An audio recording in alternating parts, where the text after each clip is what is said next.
कोई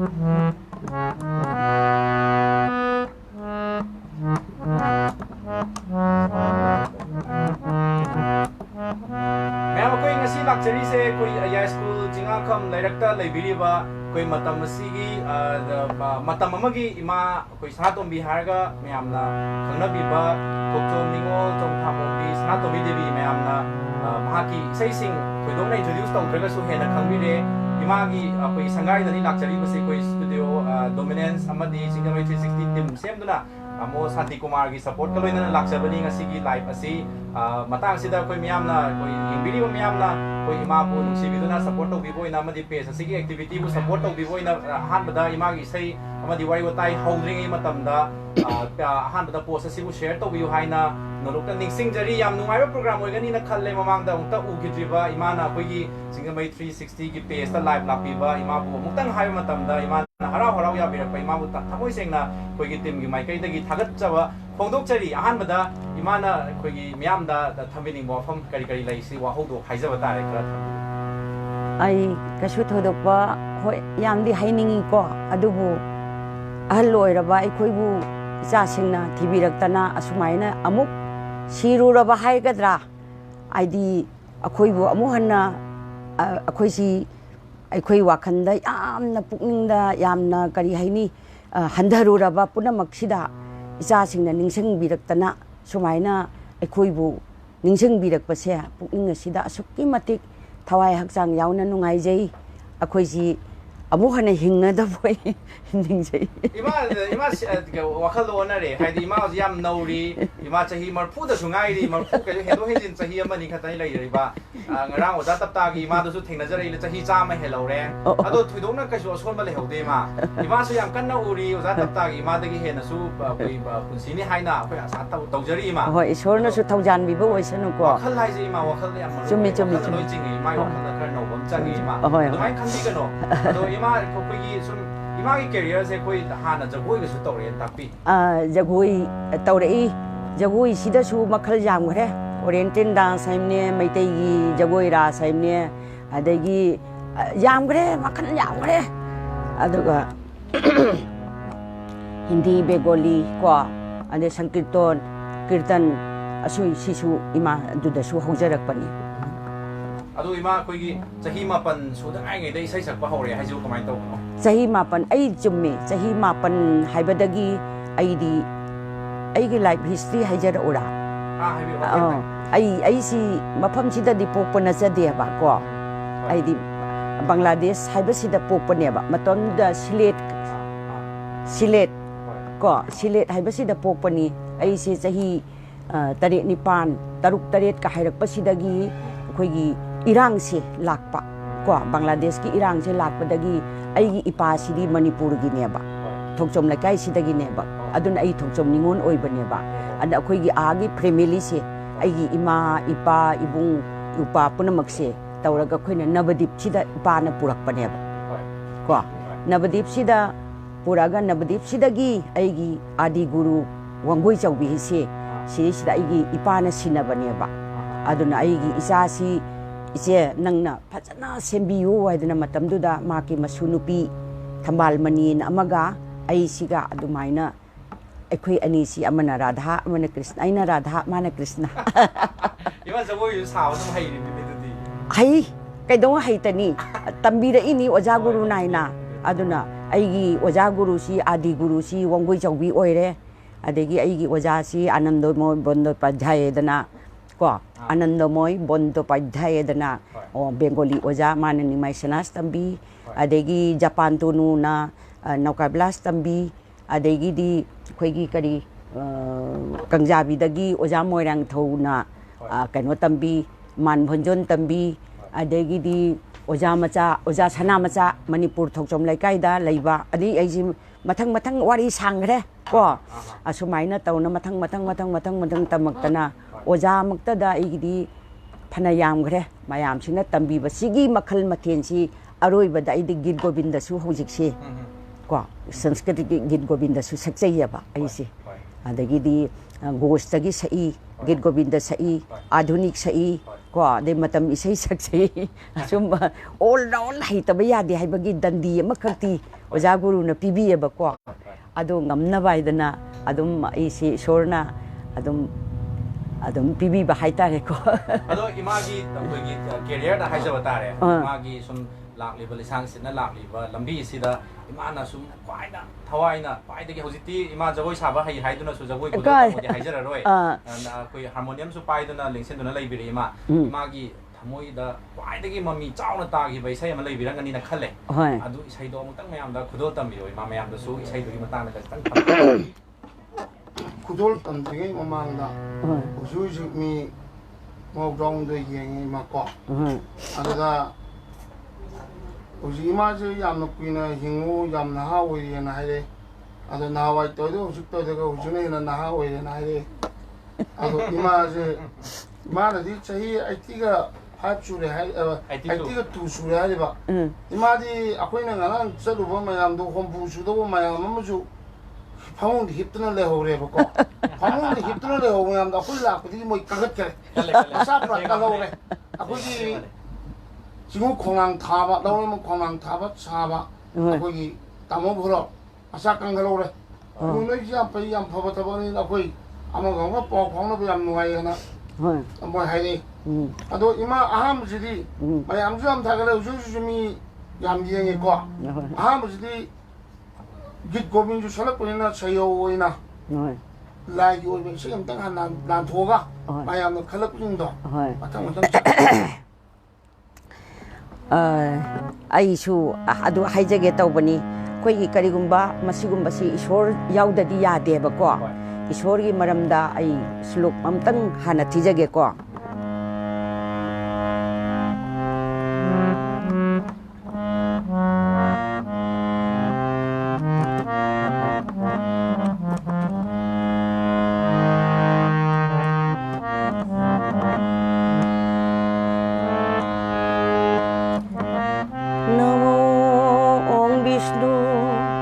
पदाय कृष्ण पृष्ठाय भूतले श्रीमते भक्ति वेदांत स्वामी इति नामिने नमस्ते सरस्वती देवे गौरवाणी प्रचारिणे निर्विशेष शून्यवादी वासस्थ देश तारिणे हे कृष्ण करुणा सिंधु हे कृष्ण करुणा सिंधु दीन बंधु जगतपते गोपेश गोपिका कांत राधा कांत नमस्तुते नमस्तुते यदा यदा हि धर्मस्य ग्लानिर्भवति भारत अभूत्यानम् अधर्मस्य तदात्मानं सृजाम्यहम् परित्राणाय साधूनां विनाशाय च दुष्कृतां धर्म संस्थापनार्थाय संभवामि युगे युगे युगे युगे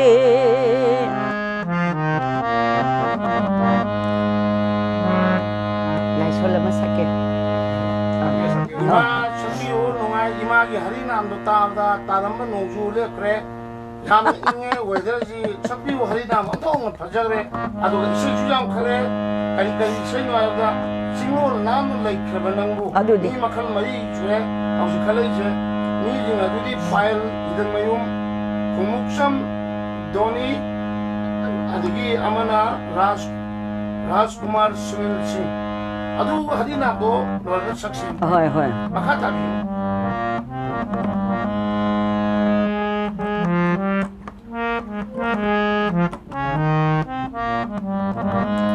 Mai ko jel sa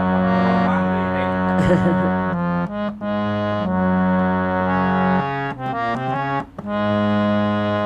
yo sai na jiwa rana lai ko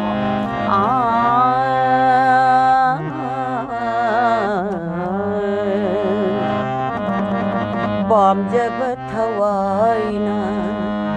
amambagi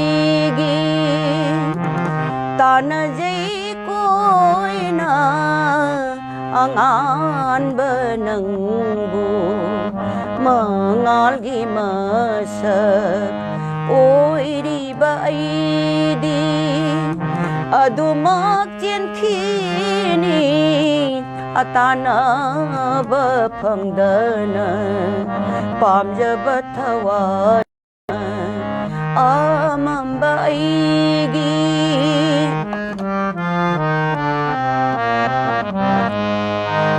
yamna thapna lakle do ai di nangi torbangi wang mada isanayana I khong na thong na nangi maira udana pam jab thawai na amambagi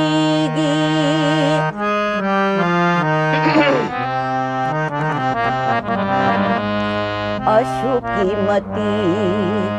ki jare aidi pulli bapumba se thadat kadaba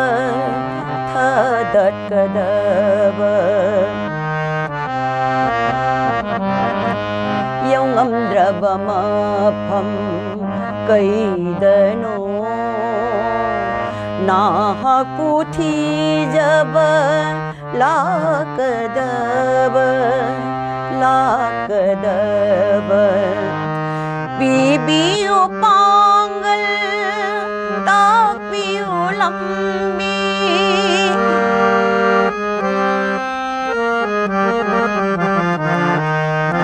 bibiyu pangal takbiyu lambi amambada luliba mangal gi masak oiraba pam jab thawai na amambagi tana ji koi na angan benangbu mangal gi masak oiri benangdi adumak chen khini tana ba phangdana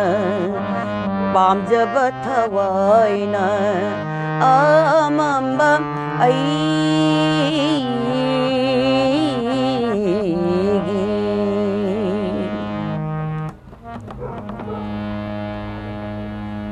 ado ima yamna nungai re mayamna sum isai khambir pasi ima gi di akhoi su pi ngai da yamna taja howe ado ima se ima gi isai koina makha ta ba isai phangbi jingai mamang da akhoi su ima gi damakta koina sum ima bu na akhoi nokjaba ikai khumna jaba uchab hoina lengan thi macha ma koi ima da khudol tamjabagi koi khudong chaba duma pinabiyu haibasi ma ima da thamjari yam nungai je nam nungai je Oja Shanti da khudol tambiyu icha sing ne mangbo loi bo yu ko pungsi ba nung sang ba achana su isor gi seba ngam bo yu ko ima da injury ba khoi lengan thi khudol tamjari ba sa ti se khoi Narendra Modi na handak se yan gi ba da ekta sega kai na ming chakre ba India da ado ima khoi thaina ti matam da gi sigi phi sigi matang da tang thambiyu ne phi sigi matang se ima matep tang hai ge ko hai badi sidi ipa ipu purien hakta ki put ni ba ko aduda ꯑꯩꯈꯣꯏꯅ ꯁꯨꯝ ꯈꯕꯔꯗ ꯈꯪꯗꯦ ꯀꯔꯤꯗ ꯈꯪꯗꯦ Modi towel ꯍꯥꯏꯕ꯭ꯔꯥ ꯃꯣꯗꯤ ꯒꯥꯃꯨꯁꯥ ꯃꯗꯨꯐꯥꯎꯗꯤ ꯑꯩꯈꯣꯏ ꯌꯥꯅꯤꯡꯗꯦ ꯌꯥꯅꯤꯡꯗꯦꯀꯣ ꯌꯥꯅꯤꯡꯗꯦ ꯑꯩꯒꯤ ꯊꯃꯣꯏꯅ ꯌꯥꯅꯤꯡꯗꯦ ꯃꯁꯤ ꯐꯣꯡꯗꯣꯔꯛꯄꯁꯦ ꯌꯥꯝ ꯅꯨꯡꯉꯥꯏꯈ꯭ꯔꯦ ꯃꯁꯤꯗꯤ ꯑꯩꯈꯣꯏꯒꯤ ꯃꯩꯇꯩꯒꯤ ꯑꯁꯦꯡꯕ ꯄꯣꯠꯅꯦ ꯍꯥꯏꯅ ꯂꯧꯖꯩꯀꯣ ꯏꯁꯥ ꯑꯥꯗ ꯄꯣꯛꯀꯦ ꯄꯣꯛꯎ ꯄꯣꯛꯑꯣꯏꯗꯣ ꯑꯩ ꯃꯩꯇꯩꯒꯤ ꯏꯅꯤ ꯃꯩꯇꯩ ꯅꯨꯄꯤ ꯃꯆꯥꯅꯤꯀꯣ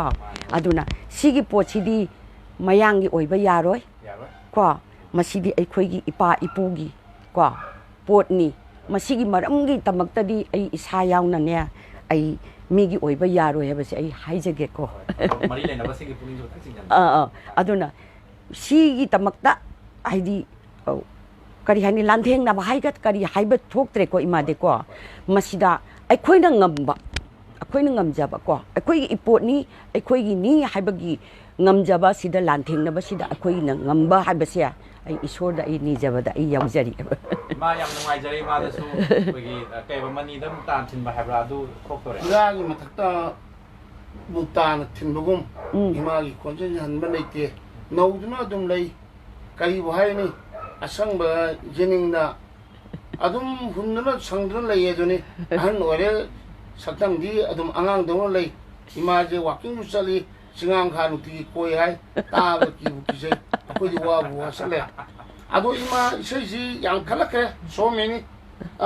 ꯌꯥꯝ ꯈꯜꯂꯛꯈ꯭ꯔꯦ ꯑꯗꯣ ꯆꯤꯡꯂꯣꯜ ꯂꯥꯟꯅ ꯂꯩꯈ꯭ꯔꯕꯁꯤ ꯃꯤꯁꯤ ꯃꯁꯤꯡ 15 ꯁꯨꯔꯦ ꯈꯜꯂꯛꯄ ꯑꯗꯨ ꯂꯣꯏꯔꯒ ꯑꯃꯨꯕ ꯀꯥꯁꯦ ꯑꯗꯨꯝ ꯁꯛꯄꯤꯌꯣꯅ ꯍꯥꯏꯔꯦ ꯑꯃꯨꯕꯗꯨꯅ ꯍꯥꯜꯂꯒꯦ ꯑꯃꯨꯕ ꯆꯤꯡꯂꯣꯜ ꯅꯠꯇꯦ ꯆꯤꯡꯂꯣꯜ ꯍꯥꯟꯅ ꯇꯧꯕꯤꯔꯣ ꯍꯣꯏ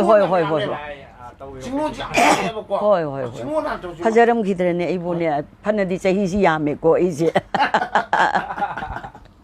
ꯃꯌꯥꯝꯁꯨ ꯑꯗꯨꯝ ꯍꯥꯏꯕꯤꯔꯛꯑꯣ ꯏꯃꯥꯒ ꯋꯥꯔꯤ ꯁꯥꯅꯤꯡꯉꯁꯨ ꯑꯩꯈꯣꯏ ꯑꯗꯨꯝ ꯍꯥꯏꯖꯔꯛꯀꯦ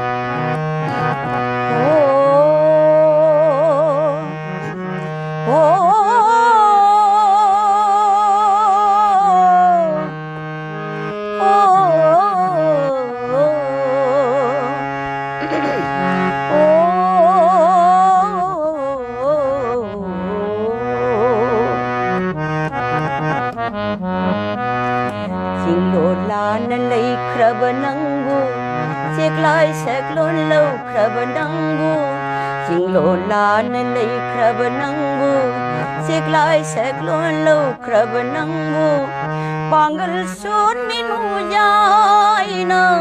karam na bukaur sige jinglo lan lei krabanangu siglai saklon lo krabanangu jinglo lan lei krabanangu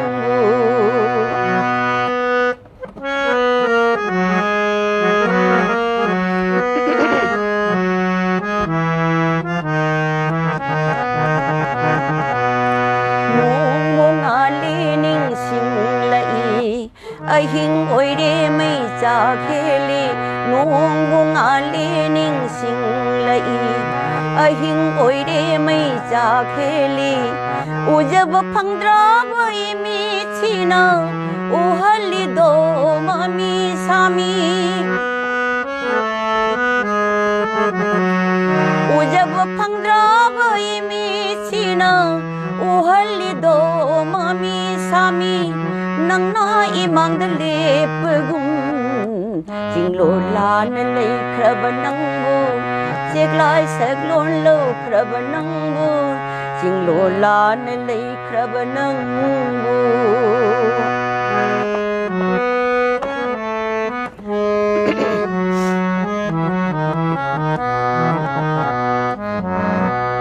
Athapa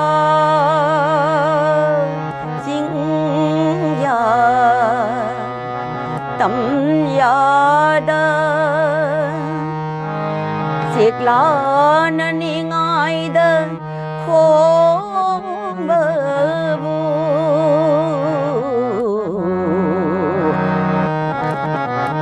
athapa jing ya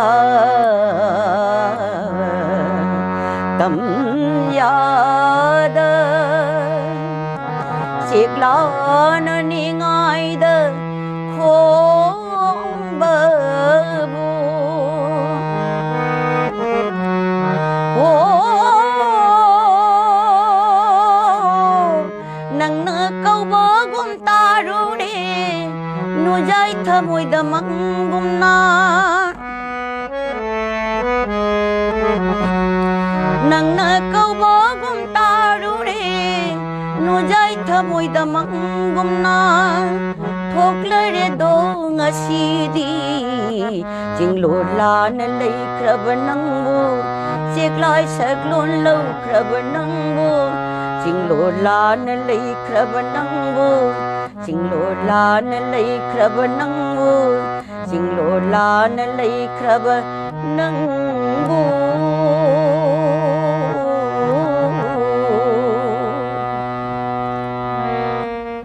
imagi sahizi chapsabi ongta haibiyona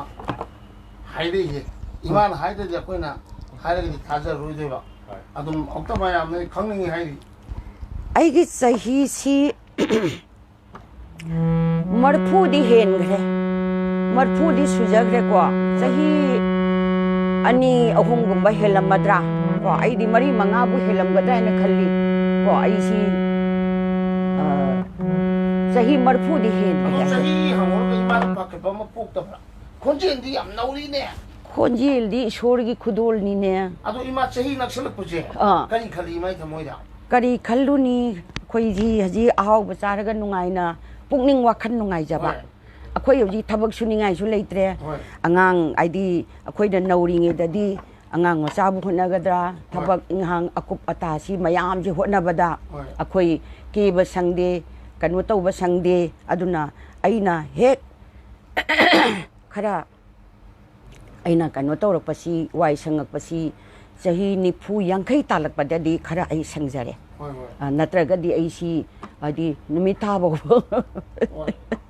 angang apik apik paselakpanina ko hojikti wai loina machaw ramina icha imong loina leiraba isu maktana taraga ni thoi humdo surabanina fajabajuba mayam ju hudu mo ma sakthini kamda imagi thamoido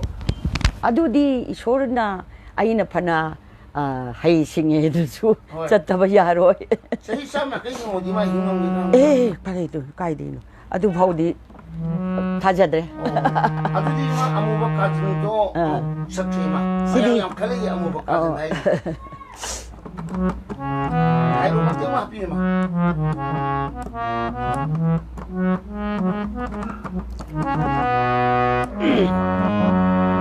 amuba kajol se mutat piro haibasigi arthasi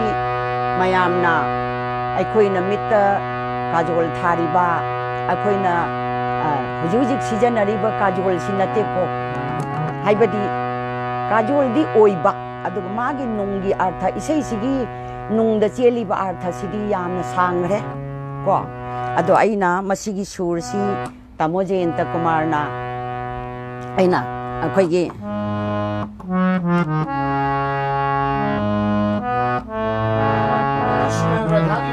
wari ni aina bengali kirtan se bengali kirtan si ai di haurak phamsu bengal da haura abanina ai khara dum saksai ba manga matara ma sankirtan su dum magi lila su dum tamjari ba aduda masi bisnu priyana sakpane ba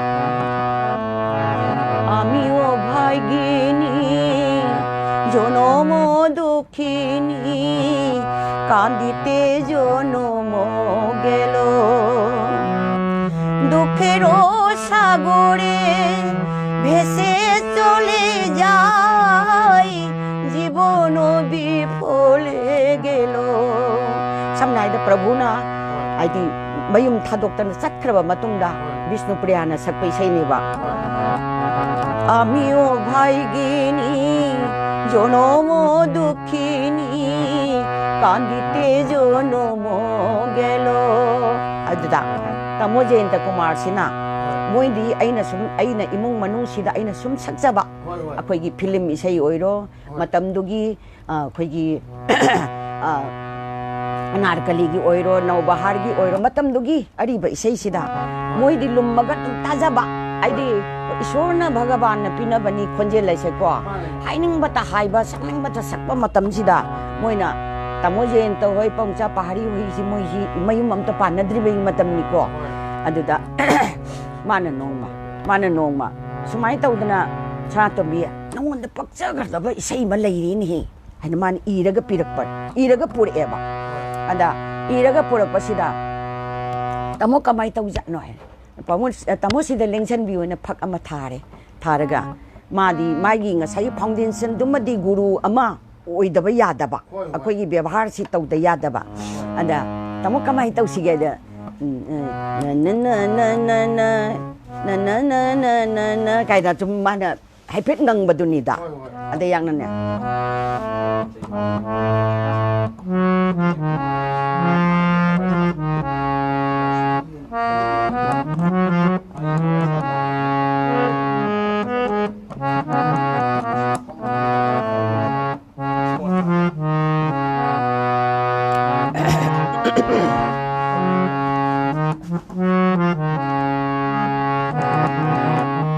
ada mana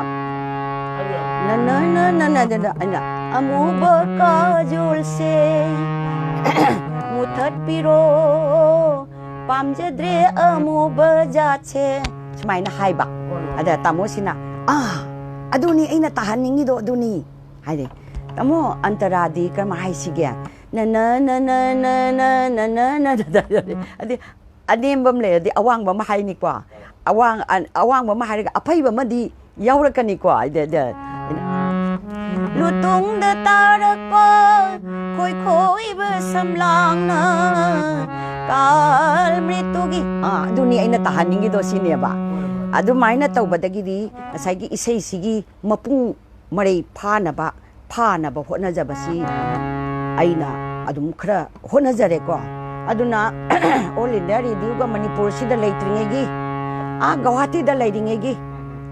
Guwahati da leidinge sida adu dai da sida gida sigi record law si kaino da bu lawi aduna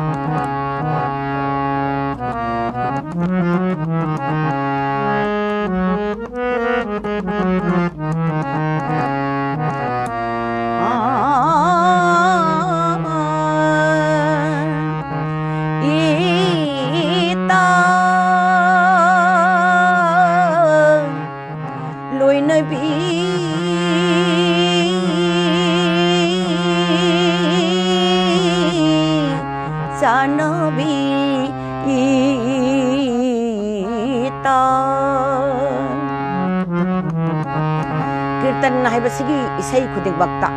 sumba alap se hap kadaba magi masagi hap taba yadaba digi alangkara idana masi magi maron lam gi maron oy koi mafam amna dun na haiba yawi mafam amna alangkara haibasi yawi kwa amu bakajul se muthat piro pamjadre amu bajache amu bakajul se muthat piro pamjadre amu bajache lutung da tarak pa khoi khoi ba samlang na kal mritugi amu balil gumna siglak le radhagi thamoi ita amu bakajul se muthat piro pamjadre amu bajache ita amu bakajul se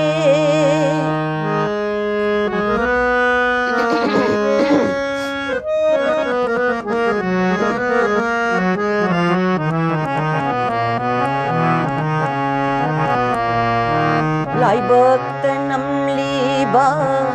amu bamachuse ama baisagi ahingum thokle lai baktanam liba amu bamachuse ama baisagi ahingum thokle radhe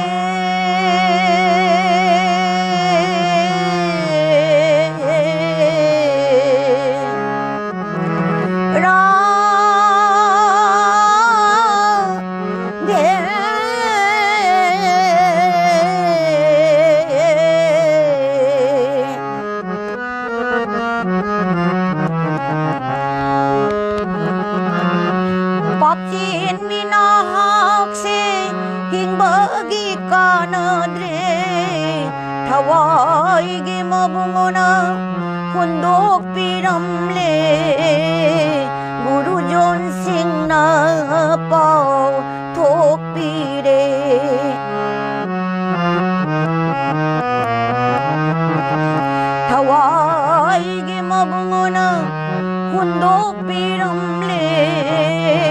ꯒꯨꯔꯨꯖꯣꯟ ꯁꯤꯡꯅ ꯄꯥꯎ ꯊꯣꯛꯄꯤꯔꯦ ꯑꯃꯨꯕ ꯀꯥꯖꯣꯜꯁꯦ ꯃꯨꯊꯠꯄꯤꯔꯣ ꯄꯥꯝꯖꯗ꯭ꯔꯦ ꯑꯃꯨꯕ ꯖꯥꯠꯁꯦ ꯏꯇꯥ ꯑꯃꯨꯕ ꯀꯥꯖꯣꯜꯁꯦ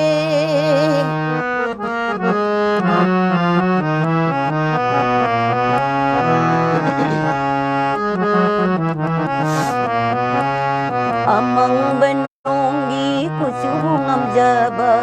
ꯈ꯭ꯋꯥꯡꯗ ꯁꯅꯥ ꯐꯤꯒꯦ ꯊꯣꯟꯕ ꯑꯃꯪꯕ ꯅꯣꯡꯒꯤ ꯀꯨꯆꯨ ꯉꯝꯖꯕ ꯈ꯭ꯋꯥꯡꯗ ꯁꯅꯥ ꯐꯤꯒꯦ ꯊꯣꯟꯕ ꯀꯣꯏꯅ ꯊꯤꯔꯨꯏ ꯐꯪꯕ ꯂꯩꯇꯦ ꯕꯣꯟ ꯕꯣꯟ ꯈꯨꯗꯤꯡ ꯀꯞꯂꯨꯏ ꯏꯇꯥ ꯕꯣꯟ ꯕꯣꯟ khuding kapluy oi na thirui phangba leite bon bon khuding kapluy ita bon bon khuding kapluy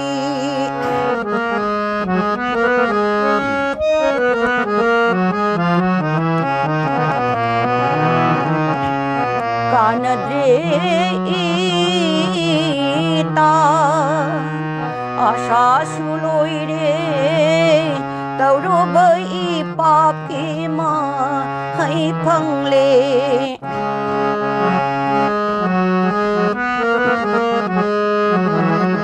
amu belai silon zatpi khronang su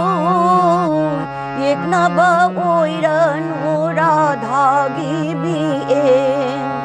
amuba kajol se muthat piro pamjadre amuba jache ita amuba kajol se mai sei se apoi da pitu da apoi abok si abok to lai tre moi da sudum ngang nge bai sei se apoi pi ngai wari moi ngang mo to kuire sigi sei si yamdrabda aidi sida studio leibasi governor manungda leirami asi jo kona lakpane ba studio sida leitringai guwahati da leiringe da record kasi khoigi thainagi kanudo haziki kanusi nata kanudo aduna laubasina sida lauphamji leitadana sigi kanusida for manipur rifle gi deja hoji hoji holam leise sida club am leirami ba asi se laure haraga matam je noi gi bhai si tamosi ga mamanaba haziki danando kanuga tharambado masina sahi ahum mari ka hairakpado maduda lawki banisi hajik sahi moisi yankai humpu haira abaninda se ibunga se yankai humpu changa ira airo ima yankai manga yankai to humpu changa ine ba moina sahi ani ahum mari hairakpada lawki baneba yamna koi nauri ba akoigi yamna ikai ba adagidi khoigi yamna kanna mapan hojikti ahn oiraktana khaitangbu kantor khrasu imasi lesaringi de su yamne ikai thigan ba khoya khoigi pungdon mata he asu he aga he sabangam dapi adagi mi udraga khoigi mirak narag sida pungdon hauram base aina mau anaubi oina lakpada pungdon si pari pale ba loina mulle ba kwa masi he aga sabu ikai je aduge hojike matam si khangnau si khoi nong chu base khangnau siga nong siga si yam pakna de ba leichin nong phai khoi gi yam ingba matam si aduna akhoi di barap ice cream gaido pijarakti adai chu pijarakti adai di yongsak sinju adai khoi gi kari saba thakpa sida su yam na kopna senara e khangnau si ajukti anware mina pangsa da sare kai da ado chara ga sui ma ating ba leitre su kai ba leite mayam su aina haijaba na chade ko mayamna ibirei mayamsina imagi matam amagi khonjel mayamna pamnakiba imana sakkiba matamda sakkiba sanja haijaba taine aduma adum leiri habasi aina haijaba de tamo sisu ishorgi khudol ni sisu aina hekta oininge dana yaba nate bhagavan gi kripani kwa ado isei sakningi haidana su khonjel hoidana yadadi upai leite ad ai isama isuma isei tawhaninge dana su khonjel ma si piraktragadi yade tan pithoraktradi yade khonjel pharasu tan jaudadi yade kwa asigumba ishorgi khudol ni ai lakpati ni karorpati ni ai paisa yam paibani hadana su nangi khonjel do ai lupa lising yang kai pige ai leijarage ya ponte sidi ishor sangsangna ishorgi khudol ni aduna hojeki angang sing hogala iba isa isu sing para ba yauri kwa yamna thamoida yamna nuksiba maming di sajadriba kwa aduga ne masida khoigi khonjel para ba yauri ba ada hojeki oja guru singsina aikoina ga pamjari di free vocal idi khonjel se aseng ba khonjel oi hello ba practice ta hollo ba akoi di ima hoina angang sahi tari nipan mapan hairak padagi tawr isia khonje akoi pung ohumda phuraga se hogal handoi adagi di sari ga mala hondoi ne ba masi sari ga masi ngasai gi mioi bani mioi ga sahi hek punglak pai khonjel ga tha hum su bai khonjel ga sahi pharak pai khonjel ga sahi manga gi khonjel ga makan laktra la iko adur boi di madudagi semgadab sum semgadab hakjang si haidi hakjang si na chaukalai matung inna khonjel si semgadab aduidi hojiki aigi khonjel se aigi thaina nau launi khonjel du di oidre dana chumdra ima haisia aduri bidi ahan oje hojik aina khaitang sakjaba yajari ba khochari ba sidi ishor na pinaba khonjel ishor na pinabi ba haiduni kwa aduga aina sinjak khaitang kwa aina thingjaba tungchang sinju adi sinju ga se pijadeba adubu aina program ga leita hojik ta thingma leitre patam no angang sing ipa ima dagi oja guru singsina nang chai do kaino nang adu yabra sabi yade ising batal koi freeze ka se koi thaglaktre dagi sagraba matam ji juhing si da kanuga balap ka hapaga thakpado ko hawam ne ba amuk kak thau badane chai manga chai pura laga thau bada se koi mahairoi mayam su takpiri ni satra mayam su training pibiri ni ado imagi sumai kai dagi ngasai aina angang amna phone to amane nupi mchamana masina haise koi isai sakpada awang ba chingam dri se asi gi oi ba katang imagi sai te wa pham amani dang training oi tawjage na hairakpa adu ga macham tak thambiu ne adu ni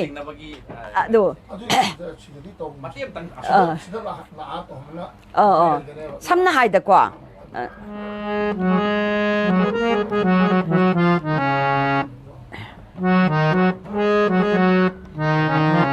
Radhe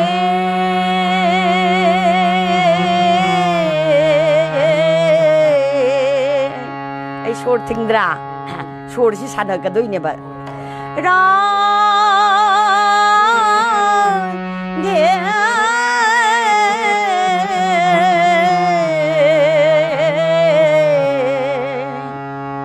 barak to shor hon gi de ko asumai na si practice ti tawga da sahi ma phuni tu chura shor sana si shor se si oja nain tamga da bane adagi si pre vocal season no vocal ai shor na pinaba khonjel se aina hoji icha isu sing ko nipi macha sing para ba yauri yam nungai jai toigum sung moina ne isei se khagi mayek tang hairaga instrument mayam no omaga ne khonjel si hatok pa yaure ba kanano kan aina yam haire na haijaba sunate ko aina ai wakanda ne oh pagi khonjel phajagrab se mana mathan ta hatok jare do aidi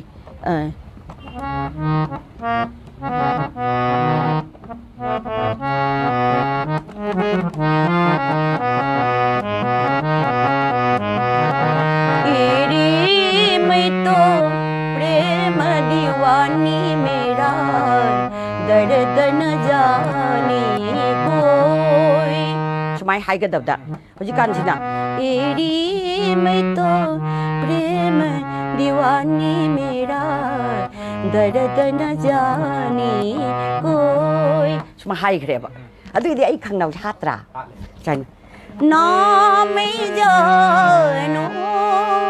Arati bandhan Na puja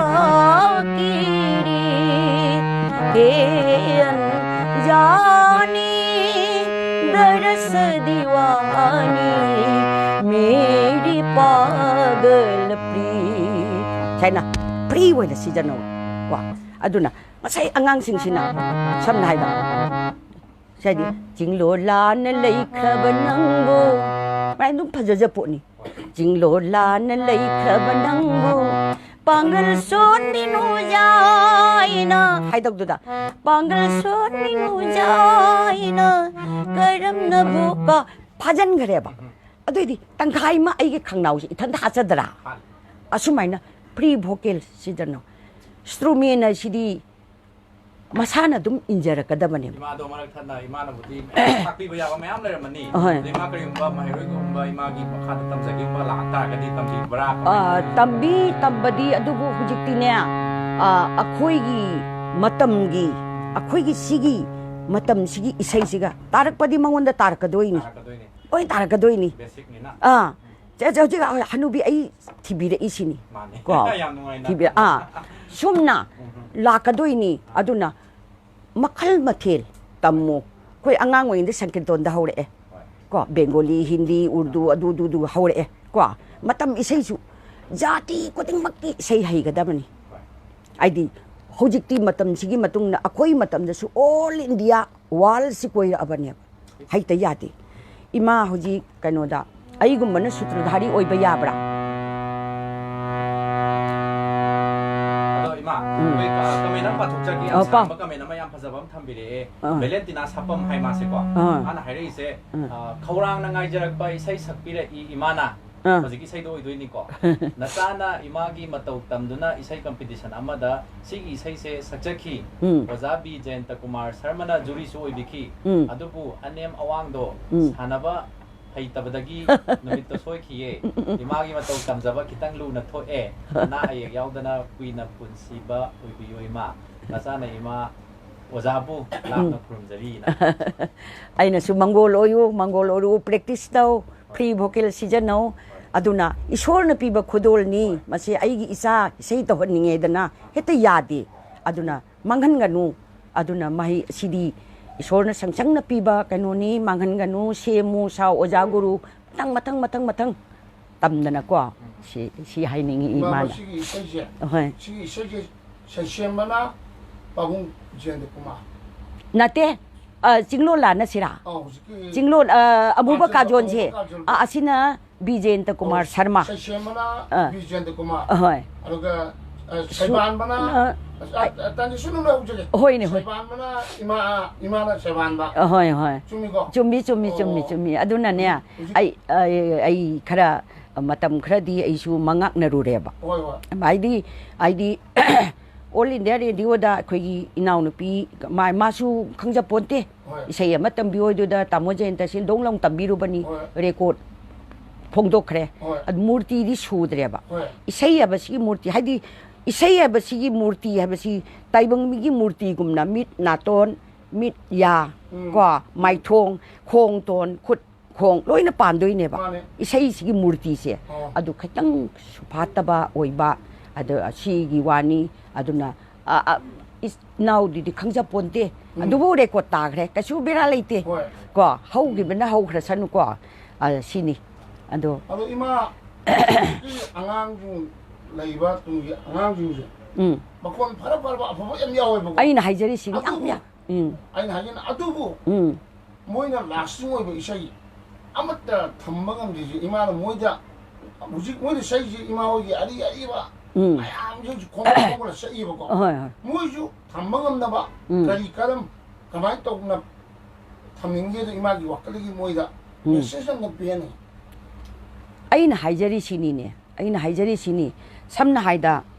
akhoi hojik matam gi rocky style da ko hojik rocky style sida angang sing mayam sa idana asis sa u yai matam gi ko ꯑꯩꯈꯣꯏꯁꯨ ꯅꯃꯤꯎꯔꯤꯖꯥꯅ ꯁꯟꯗꯦ ꯀꯥꯏꯗꯣ ꯑꯩꯈꯣꯏꯁꯨ ꯁꯛꯂꯛꯑꯦꯕꯀꯣ ꯑꯗꯒꯤ ꯀꯩꯅꯣ ꯏꯪꯂꯤꯁꯀꯤꯁꯨ ꯁꯛꯂꯛꯏ ꯀꯣ ꯁꯤ ꯃꯇꯝꯗꯨꯒꯤꯅꯤ ꯑꯗꯒꯤꯗꯤ ꯀꯩꯅꯣ ꯍꯤꯟꯗꯤ ꯏꯁꯩ ꯐꯤꯂꯝꯒꯤ ꯏꯁꯩ ꯍꯧꯖꯤꯛꯀꯤ ꯑꯩꯅ ꯑꯦꯔꯤ ꯃꯩꯇꯣ ꯄ꯭ꯔꯦꯃ ꯗꯤꯋꯥꯅꯤ ꯍꯥꯏꯁꯤ ꯀꯩꯅꯣꯅꯦꯕ ꯍꯤꯟꯗꯤꯒꯤ ꯅꯧꯕꯍꯥꯔꯒꯤ ꯏꯁꯩꯅꯤ ꯊꯥꯏꯅꯒꯤꯅꯦꯕ ꯀꯅꯥꯝꯇ ꯁꯛꯄ ꯉꯝꯗꯦ ꯑꯗꯣ ꯑꯩꯅ ꯁꯛꯄꯗꯒꯤ ꯁꯨꯃꯥꯏꯅ ꯑꯩꯈꯣꯏꯒꯤ ꯑꯩ ꯒꯣꯜ ꯃꯦꯗꯜ ꯐꯪꯖꯈꯤ ꯑꯗꯩ ꯑꯦꯖꯤꯟꯗꯒꯤ ꯎꯁꯤ ꯀꯩꯀꯥ ꯁꯛꯄꯗ ꯑꯩ ꯒꯣꯜ ꯃꯦꯗꯜ ꯐꯪꯖꯩꯌꯦꯕꯀꯣ ꯍꯥꯏꯗꯤ ꯑꯗꯨ ꯃꯣꯏꯅ ꯍꯥꯏꯗꯤ ꯃꯇꯝꯗꯨꯒꯤ ꯋꯥꯔꯤꯅꯤꯀꯣ ꯑꯗ ꯁꯨꯃꯥꯏꯅ ꯇꯧꯅ ꯁꯤ ꯀꯣꯝꯄꯤꯇꯤꯁꯟ ꯇꯧꯔꯒ ꯁꯛꯄ ꯃꯇꯝꯗ ꯁꯤꯗꯤ ꯃꯩꯇꯩ ꯅꯨꯄꯤꯔꯥ ꯃꯩꯇꯩꯅꯤ ꯏꯝꯐꯥꯜꯗꯒꯤꯅꯤ ꯅꯠꯇꯦ ꯁꯤꯗꯤ ꯃꯩꯇꯩ ꯅꯨꯄꯤꯅ ꯁꯨꯃꯥꯏꯅ ꯁꯛꯇꯦ ꯃꯩꯇꯩ ꯖꯥꯇꯤꯗꯤ ꯁꯨꯃꯥꯏꯅ ꯁꯛꯇꯦ ꯁꯤꯅꯦꯕ ꯉꯛꯄꯗꯣ ꯑꯗ ꯃꯥꯅꯤ ꯅꯠꯇꯦ ꯑꯗꯨꯗꯤ ꯏꯝꯐꯥꯜꯒꯤ ꯂꯇꯥꯅꯤ ꯀꯥꯏꯅ ꯍꯥꯏꯗꯅ ꯏꯟꯈꯠꯂꯛꯄꯒꯤꯁꯨ ꯂꯩꯁꯥꯕꯤ ꯃꯆꯥ ꯑꯣꯏꯖꯔꯤꯉꯩꯁꯥ ꯑꯁꯨꯝꯅ ꯊꯥꯒꯠꯄꯤꯕ ꯅꯨꯡꯁꯤꯕꯤꯕ ꯒꯣꯜ ꯃꯦꯗꯜ ꯀꯌꯥ ꯐꯪꯖꯈꯤ ꯑꯗꯒꯤꯗꯤ ꯑꯗꯨ ꯊꯣꯏꯗꯣꯛꯅ ꯑꯩꯈꯣꯏꯅ ꯑꯩꯗꯤ ꯄꯥꯎꯇ ꯍꯔꯥꯎꯖꯕ ꯅꯨꯡꯉꯥꯏ ꯃꯤ ꯊꯥꯒꯠꯂꯛꯄ ꯃꯇꯝꯗ ꯍꯔꯥꯎꯕ ꯏꯁꯥꯅ ꯇꯥꯕꯅꯤꯗꯅ ꯑꯗꯨꯃꯥꯏꯅ ꯇꯧꯏ ꯑꯗꯣ 이마기 좀 awardꯁꯤꯡꯁꯦ ꯃꯌꯥꯝ ꯁꯨꯝ ꯌꯥꯝꯃꯦ ꯍꯥꯏꯇꯥꯔꯦ 1991ꯗ Certificate of Honor in the Field of Arts and Culture by Sri R.K. Ranbir Singh Honorable Chief Minister of Manipur ꯌꯥꯝꯅ ꯑꯩꯈꯣꯏ ꯆꯥꯎꯊꯣꯛꯆꯅꯤꯡꯉꯥꯏꯅꯤ ꯏꯃꯥ ꯑꯗꯨꯒ 1999ꯗ Sangeet Ratna title with gold medal by the Arts and Cultural Dramatic Association Moirang ꯅꯨꯡꯉꯥꯏꯕ ꯃꯤꯀꯨꯞꯅꯤ ꯏꯃꯥ ꯑꯗꯨꯒ 2000ꯗ Lifetime Achievement Award Rup Rak Maibam Haricharan Award ꯐꯪꯖꯩ 2005ꯗ Certificate of Recognition by the Amik in the field of Matamisay Matamisay Tabiriba Amikna recognized tobikibagi mikuptu chahi aduniko 2010ꯗ Sangeet Bhushan by the Manipuri Sahitya Parishad Sahitya Parishad video mayamsi yam haijaba tare ado sigi mayamsi nattabida ima koigi foreign country da mayam chalubagi wari ma sum palle ima ado moida lehoriba kala duga akoi Manipur la leriba kala siga up down si kamai towi foreign gi kalakar singsina moida lehoriba chatnabi sai sapai mo adudi photo su yaw leyeba ko moiga khoiga si akhoi na migi asengba maitai gi ko maitai gi khoi gi asidi oja guru gi ne thitan na mat taweba all now haigadabani haibagi aigi oja nupi adi guru se hingchabi neba aduna mana khoi gi sutradhari haidu khangi ko sutradhari haibadi koi jagoi ra sama tawda private singer haidana kanuda krishna na tholakpada krishna jagoi krishna tholakadore hainaidana radha tholakadore hainaidana gopi tholakadore hainai matamdu da sakpase koi gi private singer haire ko adu maina sutradhari haib ko masida phajagraba mayek naibasi tawraga inapi pagung si illerga maduda mari kan tawraga sakpasida krishna tholakpa matam sida koi gi ningthiraba hing ubada sina sukhada rajani nagara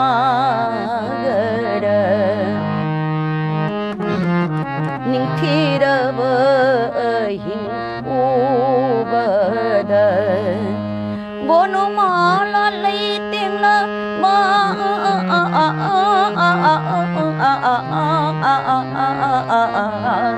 ningthiraba hing ubada ya thi khenagram no adagidi aman adagidi kabui jagoi thongle ko ni koigun alam along patong nang kempuita andong lana la magui lili koigum lala along patong nang kempuita andong la kau re chita masi malai de adagi maitai gi jagoi ko koyum layo lining thau koyum layo lai rembi tarana na na darana darana na darana darana na masi aduna ngasai gi ai si uchinna chinna khanbi re ba Italy chatpagi ahan bada kano gi kari kano khalle yadre inembok naraktana adagi di akombagi amu kano America gi khalle adudana ipuroiba naba hore chatre ko karamai su angang mayam duga ipuroiba inembo hudoga ina foreign chatpai si pharak neba ko adubu sok tarik ti khara kaure ai kano da world gi congress Kolkata da ko conference all kano gi world gi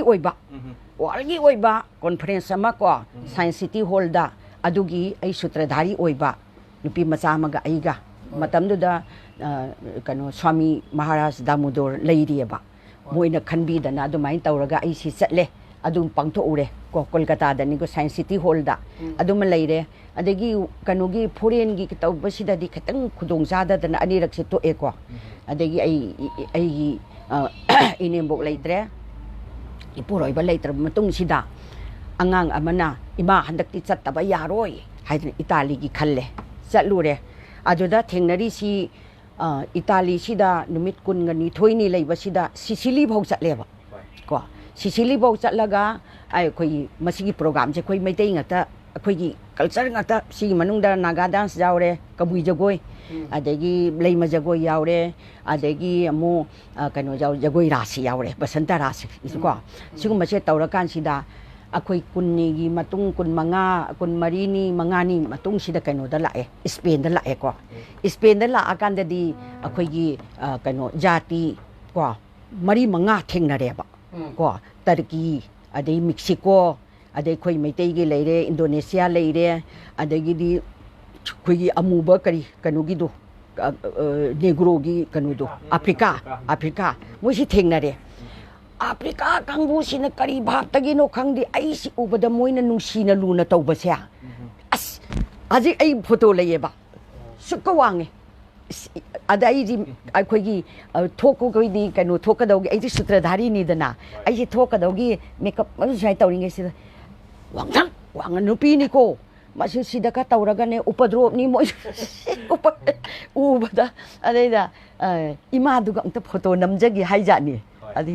adai aksida thoglakpasida mu basi si to sumaina mu re do moi di chandon si thilleba chaina sai thilleba taro dumaina tawraga ne moi du kane thengnar e adu dumaina tawne Spain sida di jatri manga taruk siga thengnadana competition ga tawna khotra aduma thengnare Spain loire hadaga Spain da mu tarani muk leire ko tarani muk leiraga Spain sidagi di akhoi adudagi loiraga kanoda Barcelona da lai Barcelona da mu haise tha ahum makhairom neba kanoda kani Italy leire ko adagi di Sicily leire ko masida numit kun humdoi mari mangani leire ade Spain da tha muk leire de Barcelona la e aduda mu tawda tha ahum hele aduda aina punsi sida kaudaba program ani khaktang yaweba ate si program je lepote ko leptrasu aingonda yamna nungsigiba amaka yaweba masi kari noidanya tarik kun mangaga kanoni July thadani chumisi thasi kano tangkun mangaga kun nipan gasi masida moina ai sida kari bhapno kang asoke matik nungsibado aina kaujadabado ada moina kano da kano kari haini ngasagi makan sakpase masida ajiki khoi pubiriba nipam chasi isani pasina ni ima sidi film star ko mi foreign gi film star ni ko ki na tau jau ko kai da dei no langna ne ima chop chani ka kai ni ngon si phagi wai kai hoi isor khora moi bungo haina tau da gi di ngasai gi kabui jagoi gi style ma ras gi jagoi ras gi style ma ago adagi leima jagoi gi style sida ngasai sakpa sida Hindi Bengali di hairasu khara hingba ngami ko madu sakpa si loida ngasai film star ado drama gi film star artist nakta ni yengbane ba moina Italy ni pasing sine phajaba si bungo phajaba nu pi di kya yaude ba ahan na phajai aduga nahan di phajade ba aduga ꯃꯣꯏꯁꯤꯅ ꯐꯖꯕꯁꯦ ꯃꯣꯏ ꯑꯅꯤꯈꯛ ꯆꯪꯉꯦ ꯅꯨꯄꯤꯒ ꯅꯨꯄꯥꯝꯒ ꯑꯗꯨꯗ ꯃꯣꯏꯗ ꯑꯩꯁꯦ ꯊꯥꯒꯠꯄ ꯑꯗ ꯅꯣꯛꯄ ꯅꯠꯇꯅ ꯑꯗꯣ 이마 와리주 ꯌꯥꯝ ꯅꯨꯡꯉꯥꯏꯅꯦꯕꯀꯣ 이ꯁꯩ ꯇꯥꯅꯤꯡꯕ ꯈꯥꯡꯉꯝꯗꯦꯅ ꯍꯥꯏꯔꯦꯕꯀꯣ ꯑꯗꯣ ꯂꯥꯏꯒꯤ ꯊꯛꯀꯤ ꯊꯥꯔꯤꯛꯇꯥꯗꯤ ꯃ ꯁꯛꯄꯤꯔꯣ ꯍꯥꯏꯔꯦ ꯑꯗꯣ 이마는 야이파레 하네ꯕꯀꯣ ꯑꯗꯣ 이마는 ꯑꯃꯨꯛ 루왕 ꯄꯨꯟꯁꯤꯕꯅ 야이파레 ꯅꯪꯇꯪ ꯂꯥꯎꯕꯤꯔꯝꯃꯒ ꯍꯧꯖꯤꯛ ꯑꯃꯨꯛ ꯁꯛꯄꯤꯌꯨ 루왕 ꯄꯨꯟꯁꯤꯕꯅ 야이파레 루왕 punsibana Yaiphare luang punsibana Yaiphare adu laija thaki tharik thado adu di khitang di aise 와리주 tauji isai utaji akhodi 와리주 nungai isai nungai isai ahaulo khara piro pha daga ju khara pha bro sapiro aduga laija thaki tharik thado khawang khai dei nai pha pha khara dum Ating amatang oras ko. 이마도 사람들 거 루왕 부지분은 야이파레 거기 바이타기 맞았다 이마. 야이다 아코이다네 dharma 하이버세 이쇼리시 아이디네 그노 dharma 코딩기 세세에바 बहुलागी सुसई दो जीसु Christ की सुसई महाप्रभु की सुसई कृष्ण की सुसई और ईश्वर से अखोई आत्मा सिदने अखोई अखोई खेनब लेती अदो हैतब खंगदबनने खंगदबन पंगांग ngangजबई वाने ईश्वर से करिनो हाइदो अदो मोई खंगददन तविने होजिकी खनबिरकलिबा इसाइदो अदो इमाना नुंगाइदो मतेक्तो पुरा फुल सक्तसु याइदो आइगोंदा खतंग लाकपसे माने कुइना थाद mayamna image amna kuina punjibiu atima ke nungzari film isani tu male hari image film ujike tala ni ori ni dongna harau gredo ko yak ori image ni ko film isani tu sa male kai bhandi hai mo yi comment di ne mai bi aro wari yu toubiyu aro sei aya mata ne lai charing idu uramadi kam dongni da adugi isai se ek loba wahang yam bam lei ado lagi isai se Tommy tu ruang pun cuma ya beri hari ni.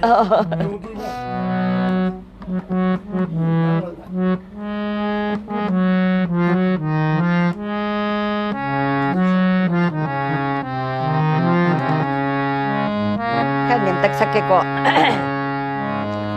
Layat ki tharik tha malang cirol phang badar laina jagoi sa badi tha jama bungai bada lai jathaki tharik tha malang cirol phang badar laina jagoi sa badi tha jama bungai bada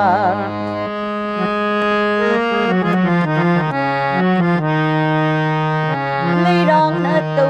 bada thamoi ai di nungole nungsi ma buning sing na thamoi ai di nung nang le leirang na tu bada thamoi ai di nungole nungsi ma buning sing na thamoi ai di nung nang le lai jathaki tharik tha malang sirol phang badar laina jagoi sa badi tha jama ngai bada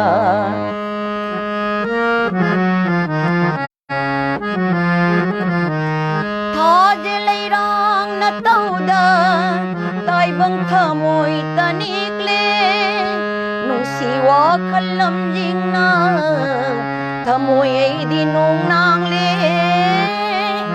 thaj leirang na tauda tai bang thamoi tanikle nung siwa khalam jingna thamoi ai di nung nang le lai jathaki tharik tha malang sirol phang badar laina jagoi sa badi tha jama ngai bada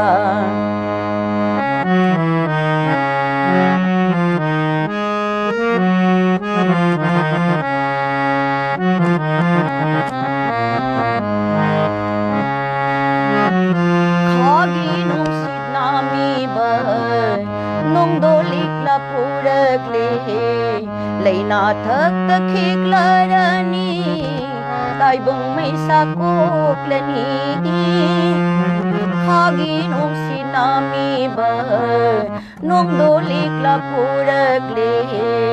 leina thak takhiklarani daibang mai sakuklani lai jathaki tharik thang malang chirol phangbada leina jagoi sa badi tha jama ngai bara leina jagoi sa badi tha jama ngai bara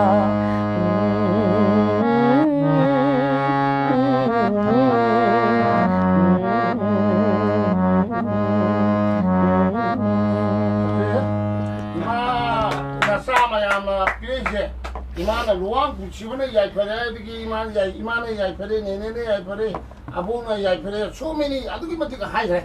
adugi matungda imaji sumaina thorokuje hoi manga samane sumaina yingbuje amta upangde adu akhuju am thagale ngone sumaina to mayam du onba topana haire hoi adugi yam phajaba ka baina usikido Bhagavan kuina adu kuchibigo hai imagi khonjeje imaji 나하 오이게 되게 혹시든 바지에 나오지 하니 마 거기나 하이전자보다 진짜 다이렉트 이네 보면 시대 이래 이사는 봐 방죠 khangde bhagavan gi krishna gi bhagavan gi kripani aina tambangam banate ko mina tambangam banate sidi mangum bani magi la chai ngi photo ga lebi bra lai amtam 한다 숙고를 뭐 너무 지가는 거 ai pazarage 한다 숙고를 뭐 ahal asuk oiraba sida masak asuk phajaba sinadi naha oi kandadi kaya phajaramni ima se ubada pungningi awonba pungningi awoiba ahal oiba se ui hai pungning ingi awoiba hai ima se ubada pungning ingi awoiba ahal oiba se pamui ye hai ima le sai ngai photo yaragadi mayam tang yeng khanse tawonda so ado ai ong tang chang mo 이마디 내비로 kaino haibiro 아도 ai gi ne khaw ma leram gani ba adu da git govinda gi boy achobado adu 이마 깃고민이 세주 삭시 아두가 파제 아복세 파 얌파제 하이 아두기 야이파레 루앙 분시번에 야이파레 ông ko luang pun sibana Yaiphare luang lung tai luang pun sibana Yaiphare luang pun sibana Yaiphare chume ima do na sana hangjani bam lei ima se koina sum lak matam da hojika le sabi sing se akoina live thado ke ha matam da chalu matam da iman le rami pam sumain sum le ram roi na chong ga thet na di le ai jari ba ai ni na chom che mau sak lagi na chom che ai gi kwa ai gi pam je ba an i han hana khoi lai du maming dom ta heavy sidi kanone kunda lei do asi aina ai gi bhakta ma lei ba kanoda koi tobul da ai gi bhakta ma ai di aina iskon sida su dum isei do tambiru ra banina bhakta ma lei jei ba maduda ima aina koi program su e tawe ba chatpadu da mana pirakpa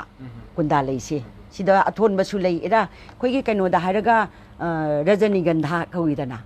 kwa ado ni do madi yamna manam nuksiba aduna aigi hek angang oringi dagi haitari ai nachom se ai khara pamjaba leisi khara pamjaba allamana yam nungsa thinai ai si leisi up yam ngaujaba do koi bonam da chalasu umangam da chalasu leiga se thetlaga koi film star sari ni gaina hek tawba khopa se khara tawwe ba ado alamana leida du taw da taw kai di thaina di kari hainai dana opuda nate khawda ka ai gi khuya gi khado khawdo ngai moirang tem purnima abona to kai lam na hang ba ma no kumiro moina usi to hum kai no hang moirang khom lakpum kolup ai gi yumda 아도 이마 마찬가지로 수만도 산난 수라바 담무 아니라 아도 또 비워봐 maduna muhena adudi 이마 아파 그래 너는 다 버리시네 hojiki mamang da sakpi gi bai sai do sema moti ma di kaure na hai ma do harmonium pai ha kan do sakpi sigumba ma shona pina bam lei ai je kaure da na ne loina kaugredana mayek se ko adagi si pairaga si pairaga koi wakal se jara se thorpa aduga sur si yaudraga ne sur si yaudraga ado ai kano kari git govinda gi nya git govinda gi masai dasavatar sidi sangre masidi yamna sangre ko aduga avatar tara se masi pandraga di tohoideba adubu avatar tara si loiraga rup paina ama layeba ibungogi phajabagi rup ko aduda khoina sumaina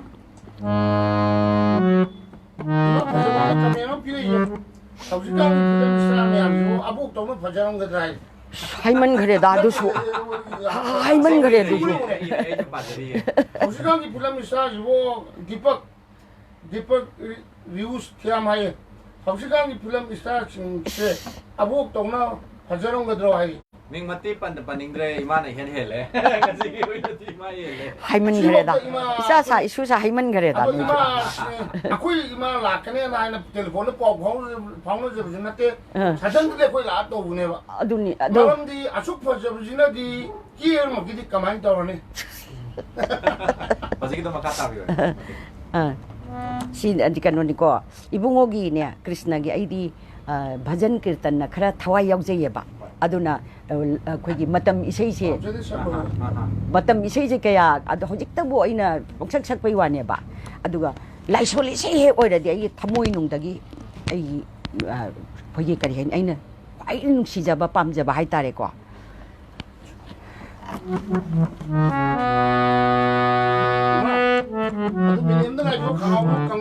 ai adu thakpa yade ai ngasai hai do khoi ising chu yade kaim thoi kaim ta thakpa yade yang thawal se dum kam na to aya matam da ki dom ta sing ai camera on thok chen ngang ba se ai ma ai ngang mo ka angang ba se khara sune mi ngau ba ne pak chai ne mai bi ba film star ni kuma la hai ni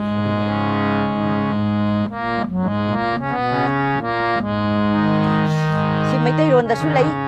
aduga tamo chen ta na halam bani krishna yo to ibhyam namo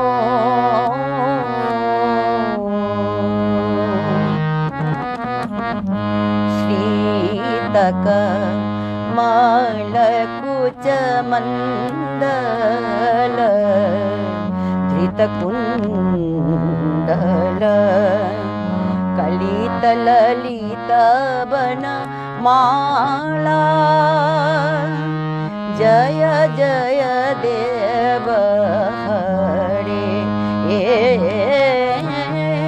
Jaya Jaya Deva Hare Dinamani Mandala Mandana Bhava Khandana Muni Jana Manasa Hamsa Jaya Jaya Deva Hare Jaya Jaya Deva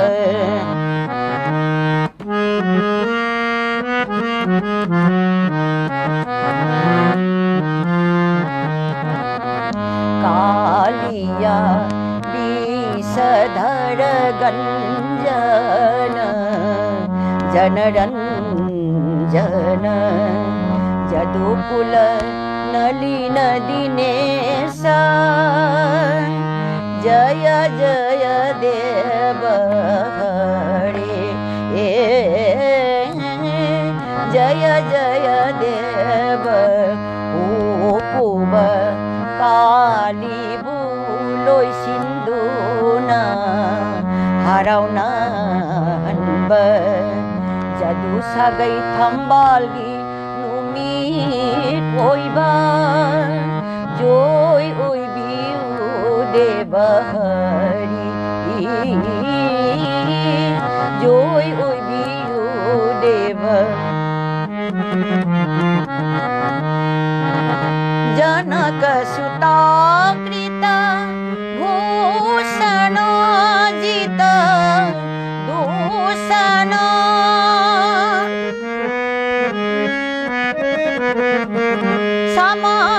Samitadasa Kantha Jaya Jaya Deva Hari Jaya Jaya Deva Jonong Mamom Leiting Oi Rabadusan Hat Piba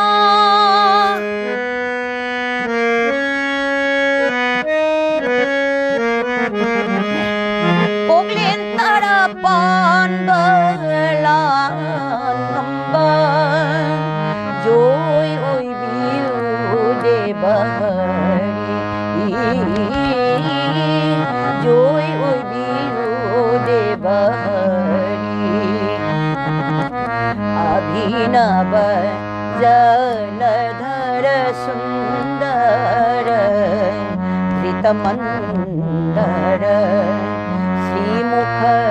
Chandra Chakora Jaya Jaya Deva Hari Jaya Jaya Deva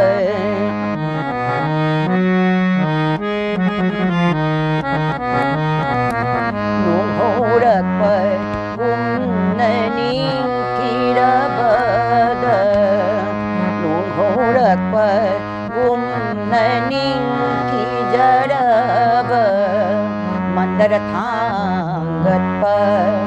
Radha gi mai thong thagi nongin joy oi biu deva hari joy oi biu deva tab charane prana tabayamiti bhavaya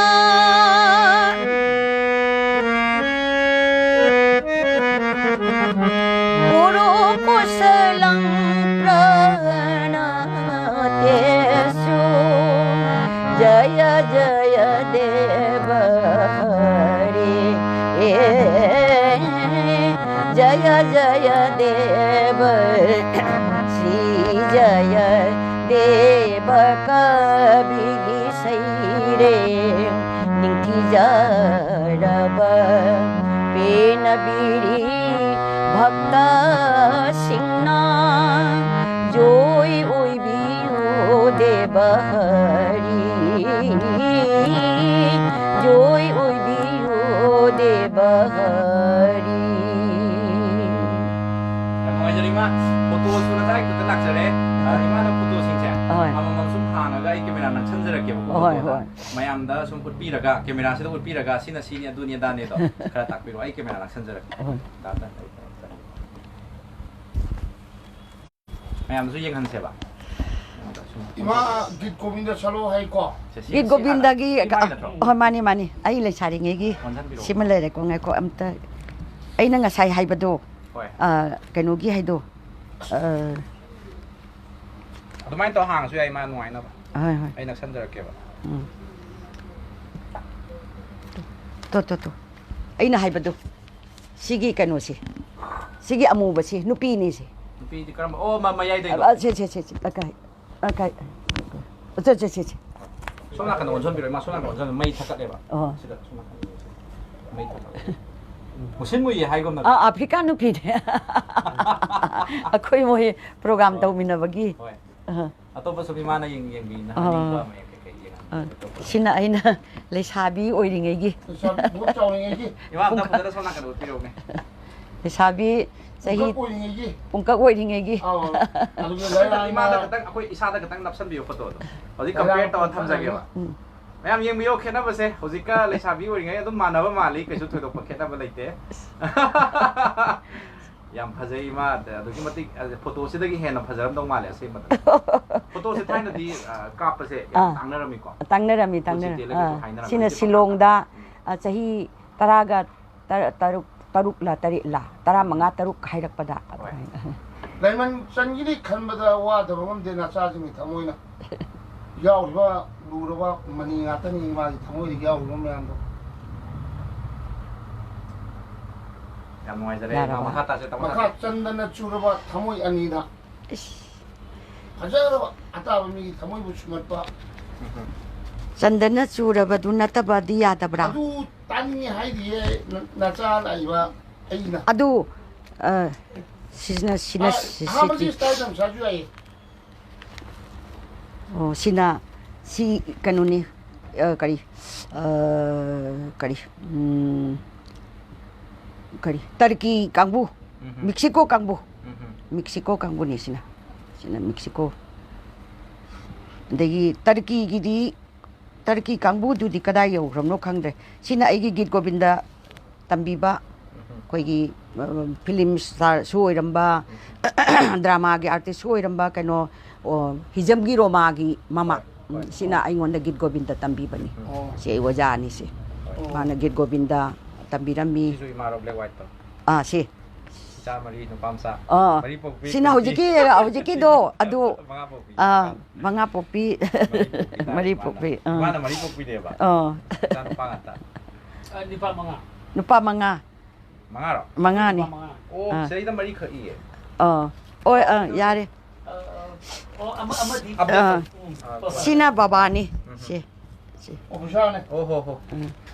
ꯕꯕꯥ ꯊꯕꯛ ꯃꯆꯥ ꯑꯃ ꯇꯧꯖꯔꯝꯃꯤ DSP ꯐꯥꯎꯗꯤ ꯑꯣꯏꯔꯝꯃꯤ ꯕꯕꯥꯗꯣ ꯃꯇꯝꯗꯨꯗꯤ ꯃꯇꯝꯗꯣ ꯁꯣꯛ ꯌꯥꯝ ꯌꯥꯝꯃꯦ ꯁꯤꯒꯤ ꯁꯤꯇꯥꯔ ꯄꯥꯏꯕꯁꯨ ꯐꯖꯩꯌꯦ ꯁꯤ ꯀꯩꯅꯣ ꯄꯥꯏꯁꯤ ꯗꯥꯜꯄꯨꯔꯥ ꯄꯥꯏꯁꯤ ꯇꯥꯜꯄꯨꯔꯥ ꯄꯥꯏꯁꯤ ꯁꯤꯁꯨ ꯑꯩ ꯏꯁꯩꯃꯛ ꯇꯧꯕ ꯑꯗꯨꯕꯨ ꯈꯔꯗꯤ ꯐꯣꯇꯣꯁꯦ ꯄꯪꯃꯥꯡꯇ ꯃꯥꯡꯈ꯭ꯔꯦ ꯄꯪꯄꯨꯇ ꯄꯨꯅꯈꯤꯗꯅ ꯑꯩꯅ ꯅꯝꯖꯕ ꯊꯝꯖꯁꯤꯅ ꯉꯁꯥꯏ ꯃꯣꯏꯔꯥꯡꯒꯤ ꯀꯩꯅꯣꯒꯤꯗꯣ ꯁꯪꯒꯤꯠ ꯔꯠꯅꯥ ꯐꯪꯕꯒꯤ ꯁꯤ ꯐꯣꯇꯣꯅꯤ ꯁꯤ ꯃꯣꯏꯔꯥꯡꯗ ꯌꯥꯔꯦꯀꯣ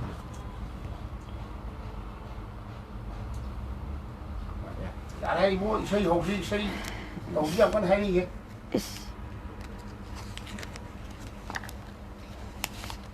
ꯏꯁꯣꯔꯅ ꯀ꯭ꯔꯤꯄꯥ ꯇꯧꯕꯤꯕ ꯍꯥꯏꯗꯨꯅꯤ ꯆꯨꯔꯕ 이마도 이마이라 ꯑꯩꯒ ꯕꯆꯥ ꯄꯍꯥꯔꯤꯒ ꯆꯟꯗꯅ ꯆꯨꯔꯕꯗ ꯍꯣꯟꯅꯨꯡꯗꯣ ꯂꯩꯆꯤꯜꯂꯣꯗꯣ 이마 ꯌꯥꯎꯕ꯭ꯔꯥ ꯑꯗꯨꯗꯤ ꯌꯥꯎꯗꯦ ꯑꯗꯨꯗꯤ ꯄꯣꯡꯆꯥ ꯄꯍꯥꯔꯤꯒꯤ ꯀꯩꯅꯣꯅꯤ ꯑꯗꯨꯗꯤ ꯃꯥꯒꯤ ꯅꯥꯏꯇꯣꯝ ꯏꯁꯩꯅꯤ ꯆꯟꯗꯅ ꯆꯨꯔꯕ ꯇꯧꯁꯦ ꯑꯩ ꯌꯥꯎꯔꯦꯕꯅꯦ ꯁꯤ ꯁꯤꯔꯛꯀꯦ ꯅꯥꯁꯥ ꯃꯌꯥꯝ ꯇꯥꯅꯤꯡꯉꯦ ꯑꯩꯁꯨ ꯇꯥꯅꯤꯡꯉꯦ ꯀꯗꯥꯏꯗꯒꯤ ꯌꯥꯎꯗꯣ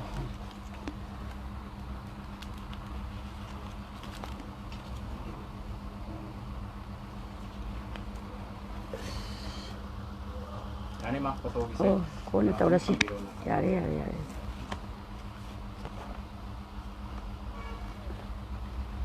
Hari Ram.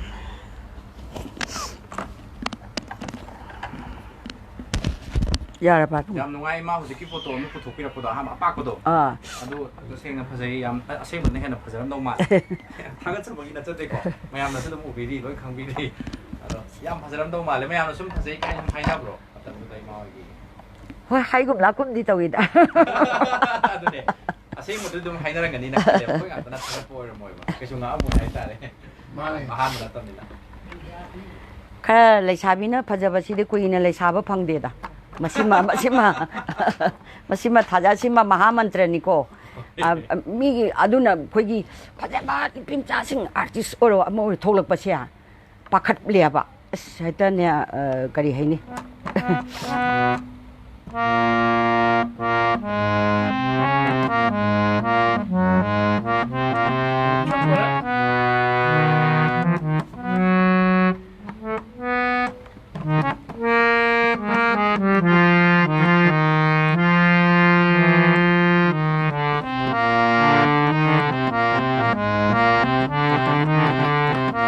Chandana churaba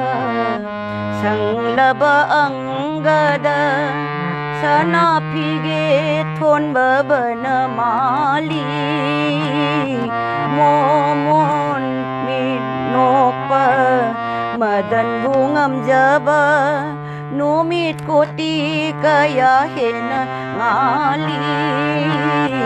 chandana churaba sanglaba angada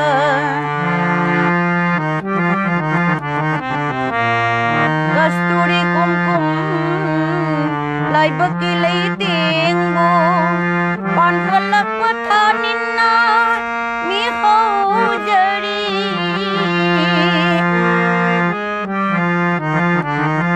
Surana sipla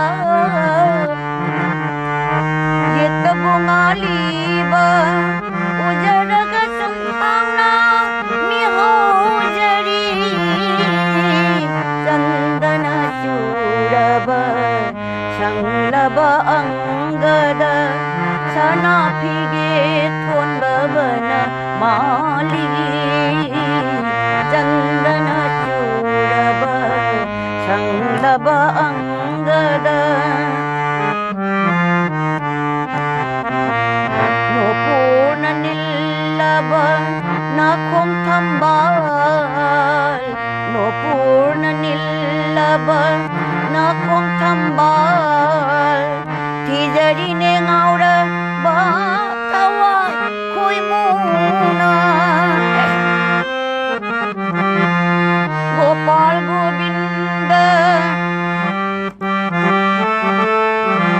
Gopal Govinda Mukunda Madhava Pundi une nangi Remgi thaurina Pundi une nangi Remgi thaurina Ang tao siya nagtre Ma kogi sida wahang ama hangbire. Sundari gi wahang kara hangbiyo hai sundari hai si kanano. Sundari hai se nungsigraba aigi ngangbam sundari masi yam ngauba maksi aikoina Manipurda tholakpa matamda koigi nauka bilas kaina koi lila ni ko hojikdi mangre man pas khela hai se pas khela hai basi artha se maiteina pasa khela hai bane ba pasa khela hai basi artha se maiteina khangdre pachori khela gi artha ma pasa khela gi artha ma Pasa khela haibadi likon chana ba haibane ba Pachori khela haibasina khoigi sumaina khoigi Rajasthan gi sumaina toubiyu ne ba aduda ngasai gi maitai esina khoigi khoigi pe haigadauda pe sina mayanglon oihan gare satin haibasina maitai ron oihan gare asumna khara onaba wahi khara yauri ba ko aduda ngasai gi pas khela ina chat khare ba masidi akhoidi Oja Guru Singsina Tambidana Nauka Bilas Man Bhanjon Nimai Senas Kwa Masi Akoina Sanara Ine Bako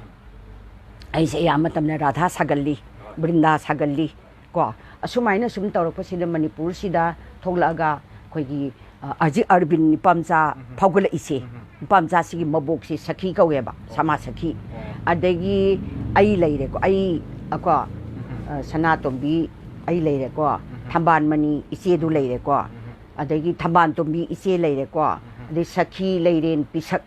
akhoi se akhoi taruk si na lila si sanarak pane ba ne Manipur si thole etana ai pisak leiren sakhi ga si Manipur machanga tani madagi di ngasai gi kano sundari wasi yaure akhoi bimola yaure asem bimla ka si khoi ji lila tominar ine ba sumaina yawba matam sida sundari sina maji Radha saba su pharak ta ba Krishna saba su pharak ta yam ngauba yam gausanna ba adu mana phagi tawraga khoisi wantha noktoi ba amsiba mangon magunna ma yauri ba adagi sakhi mata sarasu sango Miss Manipur tabro 1959 aduda taagi bani ba aduda na khoisi Manipur da leite ba Manipur da leitri ba khoi yung ka pandri bai wani dana Manipur daga tholaktri ba asumaina tawba matam sida tawdei tinabada khoina wana masi part sima pire ko part sima bana khoi ani khaktang oibadagi khoi tare ni pana sanar mai part chi pi ta bani ne Radha Krishna leire sakhi du Brinda me Lalita me so Brinda kari Bisakha me pi basi sigi sangom yon ba chatoi ne ba nauka bilas sida ibungo sina kanu da leiram doini hiran ba oiram doine ba ko nauka bilas sigi adugi rose se hujik ti sanadre ba ko mut khare ko akhoi man ima hoina matam do sanabase aduda sangom jon basi lakpa sida masagi padana mi post tawraga sumaina pung dugi matung ina lakadoini ko mana khoigi ta ꯃꯊꯛꯇ ꯁꯨꯃꯥꯏꯅ ꯂꯥꯛꯀꯗꯣꯏꯅꯦ ꯌꯥꯝꯅ ꯄꯣꯁ ꯇꯧꯔꯒ ꯂꯥꯛꯀꯗꯣꯏꯁꯦ ꯃꯥꯅ ꯗꯣꯡ ꯇꯥꯏ ꯁꯤꯗ ꯂꯥꯛꯀꯗꯣꯔꯤꯕ ꯃꯗꯤ ꯃꯌꯥꯝꯁꯦ ꯋꯥ ꯋꯥ ꯋꯥ ꯅꯣꯛꯇꯣꯏꯕ ꯑꯁꯨꯝ ꯃꯥꯒꯤ ꯖꯣꯀꯔꯁꯦ ꯑꯗꯨꯗ ꯑꯩꯁꯦ ꯇꯟꯈ꯭ꯔꯦ ꯅꯪꯁꯤꯅꯅꯦ ꯃꯥꯗꯣ ꯀꯩꯅꯣ ꯇꯧꯔꯛꯏꯗꯨꯕ ꯍꯥꯏꯔꯒ ꯏꯁ ꯑꯗꯨꯒ ꯑꯗꯨꯝ ꯑꯩꯈꯣꯏꯁꯦ ꯁꯨꯝ ꯃꯥꯅ ꯕꯨꯜꯍꯥꯏꯕꯗꯨꯅꯦꯕ ꯌꯥꯝꯅ ꯅꯨꯡꯁꯤꯕ ꯑꯗꯨꯃꯥꯏꯅ ꯇꯧꯕꯗꯒꯤꯗꯤ ꯋꯥꯔꯤꯁꯦ ꯑꯩꯈꯣꯏꯁꯤ ꯔꯤꯍꯔꯁꯦꯜꯁꯦ ꯇꯧꯔꯨꯔꯦ ꯆꯤꯡꯉꯥꯝꯈꯥꯗ ꯑꯩꯈꯣꯏꯁꯤ ꯂꯥꯛꯀꯗꯣꯏꯅꯤ ꯀꯣ ꯂꯥꯛꯄꯁꯤꯗ ꯃꯥꯅ ꯑꯁꯣꯝ ꯅꯥꯀꯟ ꯃꯤ ꯈꯔ ꯆꯠꯂꯗꯤꯅꯦ ꯃꯥꯅ ꯍꯨꯏꯁꯤꯟ ꯈꯣꯡꯖꯜꯂꯨꯔꯅꯦꯕ ꯑꯗꯒꯤꯗꯤ ꯃꯤꯁꯤꯡꯗꯨꯅ ꯑꯃꯨꯛ ꯈꯣꯡꯖꯜꯂꯛꯑꯦꯗꯅ ꯇꯟꯈ꯭ꯔꯦ ꯅꯪꯁꯤꯗ ꯑꯩꯈꯣꯏꯅ ꯄꯥꯛꯊꯗꯣꯏꯅꯣ ꯏꯀꯥꯏꯗꯅ ꯃꯣꯡꯁꯣꯡꯁꯤꯗ ꯁꯨꯃꯥꯏꯅ ꯏꯀꯥꯏꯗꯅ ꯃꯥꯅ ꯍꯨꯏꯁꯤꯅ ꯈꯣꯡꯖꯜꯂꯨꯗꯣꯏꯕ ꯑꯗꯒꯤꯗꯤ ꯈꯔ ꯁꯥꯗ ꯌꯥꯝ ꯉꯥꯎꯖꯕ ꯍꯥꯏꯇꯥꯔꯦꯀꯣ ꯑꯗꯒꯤꯗꯤ ꯕꯤꯃꯣꯂꯥꯅꯦ ꯑꯩꯅꯦ ꯑꯗꯒꯤ ꯑꯩꯈꯣꯏꯒꯤ ꯏꯆꯦ ꯊꯃꯥꯃꯅꯤ ꯑꯩꯈꯣꯏ ꯁꯤꯅꯅꯦ ꯅꯪ ꯁꯤꯃ ꯇꯟꯈ꯭ꯔꯦ ꯆꯠꯃꯤꯟꯅꯕꯗ ꯏꯀꯥꯏꯖꯕꯅ ꯁꯤꯗꯣꯔꯦ ꯀꯩꯅꯣ ꯋꯥꯡꯕꯗ ꯇꯧꯖꯗꯦ ꯇꯧꯖꯁꯅꯨ ꯍꯥꯏꯗꯣꯏꯅꯤꯀꯣ ꯑꯗꯨꯃꯥꯏꯅ ꯇꯧꯗꯅ ꯌꯥꯝꯅ ꯐꯥꯒꯤ ꯄꯨꯕ ꯃꯤꯁꯤ ꯍꯦꯛꯇ ꯁꯨꯝꯍꯠꯄ ꯃꯥꯁꯤ ꯌꯥꯝꯅ ꯃꯥꯒꯤ ꯃꯒꯨꯟ ꯑꯃ ꯇꯣꯈꯥꯏꯅ ꯂꯩꯖꯩꯑꯕ ꯑꯗꯨꯅ ꯑꯗꯩ ꯈꯔ ꯂꯩꯔꯒ ꯁꯨꯟꯗꯔꯤ ꯄꯥꯁꯈꯦꯂꯥꯏꯅ ꯆꯠꯈ꯭ꯔꯦꯅꯦ ꯑꯩꯅ ꯍꯩꯃꯥ ꯁꯨꯟꯗꯔꯤ ꯄꯥꯁꯈꯦꯂꯥ ꯍꯥꯏꯅ ꯑꯗꯨꯗ ꯃꯥꯁꯤ ꯁꯨꯟꯗꯔꯤ ꯄꯥꯁꯈꯦꯂꯥꯏꯅ ꯆꯠꯈ꯭ꯔꯦ ꯁꯨꯃꯥꯏꯅ ꯇꯧꯏ ꯃꯥꯗꯤ ꯌꯥꯝꯅ ꯃꯇꯤꯛ ꯃꯒꯨꯟ ꯂꯩꯕ ꯔꯥꯁꯤ ꯒꯨꯟ ꯂꯩꯕ ꯏꯃꯥ ꯋꯥꯔꯤꯗꯣ ꯇꯦꯟꯁꯜꯂꯒꯅꯦ ꯋꯥꯁꯨ ꯋꯥꯔꯝꯗꯧ ꯃꯥꯜꯂꯦ ꯈꯪꯅꯥꯎꯁꯤ ꯌꯥꯔꯛꯇꯦ ꯋꯥꯔꯝꯃꯅꯦꯕ ꯑꯗꯣ ꯌꯥꯝ ꯀꯟꯅ ꯀꯩꯅꯣ ꯇꯧꯕꯁꯨ ꯄꯥꯝꯗꯦ ꯑꯃꯨꯛ ꯑꯩꯈꯣꯏꯅ ꯑꯩꯈꯣꯏ ꯑꯃꯨꯛ ꯂꯥꯛꯆꯒꯦꯕꯀꯣ ꯃꯌꯥꯝꯅ ꯏꯃꯥ ꯑꯌꯥꯝꯕ ꯃꯇꯝꯗ ꯂꯣꯏꯅ ꯀꯨꯏꯅ ꯄꯨꯟꯁꯤꯕꯤꯀꯣ ꯅꯍꯥ ꯑꯣꯏꯔꯤ ꯇꯥꯕꯗ ꯎꯅꯕ ꯐꯪꯗ꯭ꯔꯕ ꯄꯣꯠꯁꯦ ꯉꯁꯤ ꯑꯩꯈꯣꯏ ꯀꯥꯡꯕꯨ ꯇꯤꯝ ꯀꯥꯡꯕꯨꯁꯤꯁꯨ ꯃꯣꯏꯅ ꯊꯥꯒꯠꯂꯛꯑꯦꯕꯀꯣ ꯁꯨꯃꯥꯏꯅ ꯎꯅꯕ ꯐꯪꯕꯒꯤ ꯌꯥꯝꯅ ꯅꯨꯡꯉꯥꯏ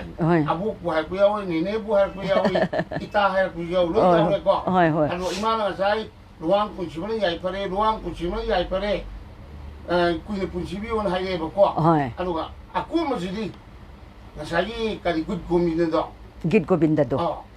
adu sa ge man lo lajira ma wa adi wa adu git govinda se aina haidogom leye aten badudi sakreba aduga dasa avatar haidana ne sangeba sangeba aduda bhajan nama sakpadi imagi apam supamgiba imana supamjaba lairamdau male soida imana de mayamna haidi koina laisoli seiside angang singna ju kaya pamde dana kwa adubu aduna taru imana laisoli se phajawa oina imagi kurunggi thokdo saju kasu kaide huidrom bhorot tamo bhorot to magi di madi asman magi direct aigi kaasida laaga mana DSP oringida lakpagi wari ga sangre sibayo nungbayo kanagi bisto no mayo tawraga ta si pukhi leirameba sira tawraga ai unabaga lakpa aina di angang singsina pungkak chakpa nui anan hoi dada hoi naga pungkak chakra mayamgi dukan daga nung naga tharu rubber kaina yang wajaba dadi Sanatombi gi imungda akhoi inufum oraga su yade dana mi bayang dukan daga nugda tharu rubber hai aina pakhatjaba ibem nei bro kaina he tawba madi police के होने भी दो अल आइना पाखतना करी ताकपी दो no आइना इबेम अंत लेंजलो आइना तौना सी दुरिंग दुम ओइजरम मे बसी हाइन तौतुदा आई लेपी इबेम फमो इबेम फमो सुम हाइबा अरे करी ताकपी दो नो अंत फमो हाइगा माई इसै मयाम सी पुत्र आई सी आइना nga sai su haijagre laisol isaiga adu matam isaiga se aidi matam isai se aina sa ai tajaning dieba phajaba ngam dieba hajikti khara ka haire haidi leitonda masagi thot nauba hoigi jingi ko jingi thambal o thambal pamil thakta kombari jingi thambal o thambal loi bi singda nganare malang tam thayau na re loi bi singda ngana re o malang tam thayau na re leirang nang bu leinung si wo leirang nang bu leinung si wo jingi thambal o thambal pamil thakta kombari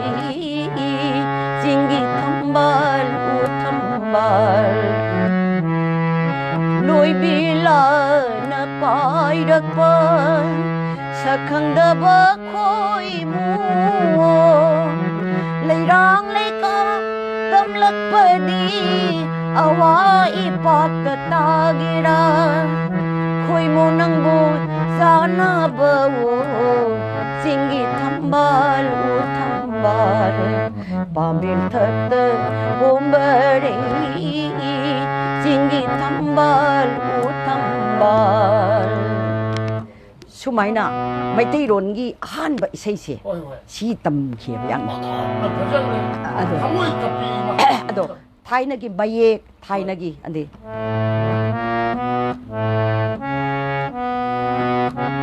ꯍꯥꯗ ꯑꯣꯏꯅ ꯍꯧꯖꯤꯛꯇꯗꯤ ꯃꯁꯤ ꯀꯅꯥꯅ ꯇꯥꯕꯤꯅꯤ ꯍꯥꯗ ꯑꯣꯏꯅ ꯆꯥꯎꯕꯤꯋꯣ ꯁꯤꯡꯉꯦꯂꯣ ꯀꯔꯤ ꯃꯇꯧꯅꯣ ꯄꯥꯏ ꯃꯅꯨꯡꯗ ꯈꯜꯂꯨꯅꯦ ꯈꯣꯏꯃꯨ ꯃꯔꯥꯜ ꯂꯩꯇꯦꯀꯣ ꯍꯥꯗ ꯑꯣꯏꯅ ꯆꯥꯎꯕꯤꯋꯣ ꯁꯤꯡꯉꯦꯂꯣ ꯀꯔꯤ ꯃꯇꯧꯅꯣ sigumba suaina nokra upay leite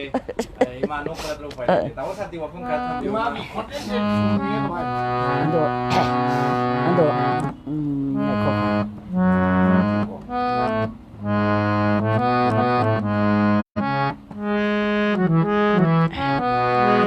Radha Krishna gi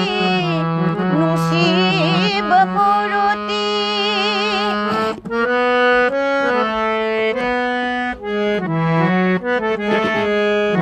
ningtiba sathit ahum lotuna ngalari kalida purnima thajagum lot payar roini sachima pari radha gi puchuna kuptuna syulo payar roini sachima pari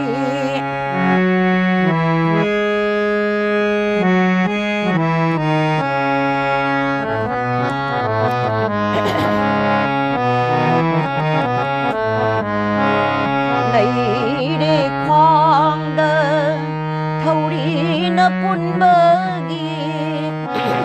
thabakta suleire brigopada kaidano dhora chura basi kadaidano gopa rakhalgi phijet lot yar roini sachima pari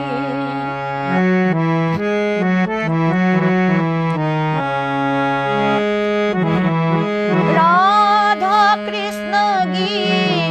nunsibiba muruti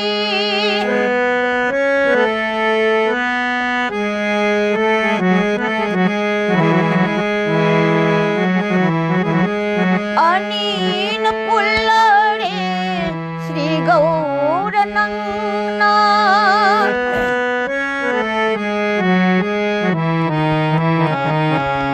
ningtiba sathit ahum lotuna ngalari kalida purnima thajagum lot payar roini sachima pari radha gi kuchuna kuptuna syulo payar roini sachima pari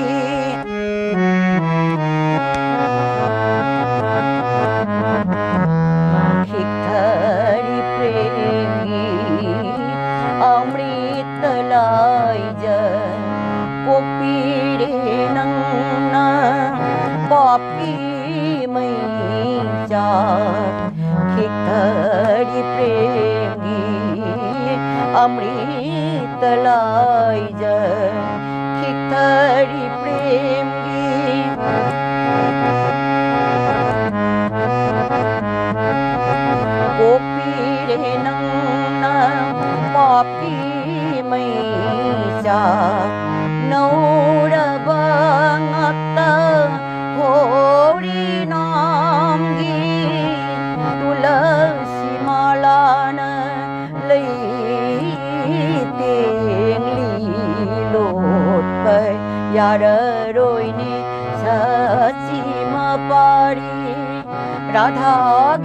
juna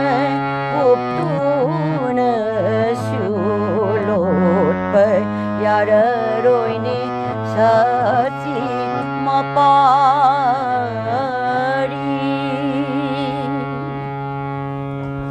한벌레 때 이마기 콘전 쿠툼 마마이 하이 타글빠나 왔더니 이마 진짜 따갑빵 하더니 이행범이 숙장범이 성화 묵시 따갑빵 하더니 까이고 하이나 프라만 너도 하잉아이 됐대 정화해래 싱 더욱다이고 신문을 랑골로 송강나 뽑대 예비금 따라 말이니 다 지금 아hinda ahingi ligla ing nangan dogum tanaw imagi lehaw le ngum kuchu gum mai chong kari hai nu hai matang khangde da icha sai su sa sahi sinadi yam chalak pangal nadi khara sonjalak ningba si khara ko atau ningba khongai su he khara wat kum to ma wati war mani ko 마가 나항에 코나 좀 그노 타독자이 이제 타독자이 이제 뿡 아마곰바 스마이 좀 타독자이 이마기 레저리바 거기 삭티 하이자바 따레 에너지세 잉자바 마탐다 코이 뿡 아마 마카이 바람니 좀 칸저르다 하이데 이마다 아와버기 마미세 따보 우자데 하이따레 이마다 아와버곰바 레비 브로 aduba aidi ama ai sorna pipi ba haitare ko ai yam kanna su phaujaba na chade ko mina yamna dimal leiba mi su na chade ingna tapna khoigi thengu na lamjin chen bagum bani ingna chachaba ko aduga adubu nungsibidana bhabok mangam tara amadi adum khoigi hanu thangda khoigi kumbongumba moiranggumbagi club singsinane TV de ebani ko tahi ka ge mamangi wani ko aina haiba ai bu pam dana ga pambi dana nungsibi dana ga thida isibu itanda ikai jabado adegi di award ne amasu leiri ba ko adi ma kan megi tang kuntare tapi ga daba si hajiki matam china jaithoki ba adegi nga sagi phangi ba ai ge sangit ki adu aimni da aimni kari phangba sia ai bu kari kayang jam na haidana kayang jam phajadana aigon award pi doi no ga ngi ya adu ma ima je ngauri ai ji yawi ai to dong 한데 니 두신 말이 하이 그럽니다. 아도 아코이는 것이 이마다 랑이가 하는 달이 이마나 겔마디 뭐지 가만히 kayam phajaramgani 우리 좀매 맞다 막 끼를 내기로 그게 같이 다마이 뭐하면 좀더 락세게 그거함지 아주 짓궁을 거기 아도 마 거기 깨놓세 같이 아코이나 싱가마이 360기 팀세 거기 다모 산티 거기 락자리바 이 사도 락비리바 다모라탄 거기 싱가마이 에리아기 아코이 바부 똑같게 킹미나시 누가 파자바 거기 소셜 미디어 에서 양이 와팅 한번 이마세 많이 원시다 또 이제 와팅 한번 야만 좀미 거기다 좀나 시즌나시 하이버기 와칼로 너무 독자와 하이다 누가 아코이나 까이리다 시즌나가 까롬 나간다 부살라가 까이리 까나바 야바 samna haidane icha singna ngasi kanu tawrisia akhoi yamna ghorsi handaruba ai si loire ko ai si habadi ko ki ipang su kainarakpa bhaptai ko ipang kainaba maru mapang kainarakpa ade akhoina kari kanu daga leiru da sikai su khanlakpa su yawe ba haidi angang inkhalaiba i isu singdugo lon di tinadaba moina moigi ko aigadi threchi chanarakta ba adegi aigi laigi tingi honaruragasu ngasagi itanda naitomga tarakpase ibukninga si yamna nungai raktaba su mayawi ko aduga isai ni haradi akoida isor bhagavanna kaigumba mapina biriya ba ko ai ngasai breakfast tagi ai chaka chapodi chakalamdi ngasai irang amakak leiriya ba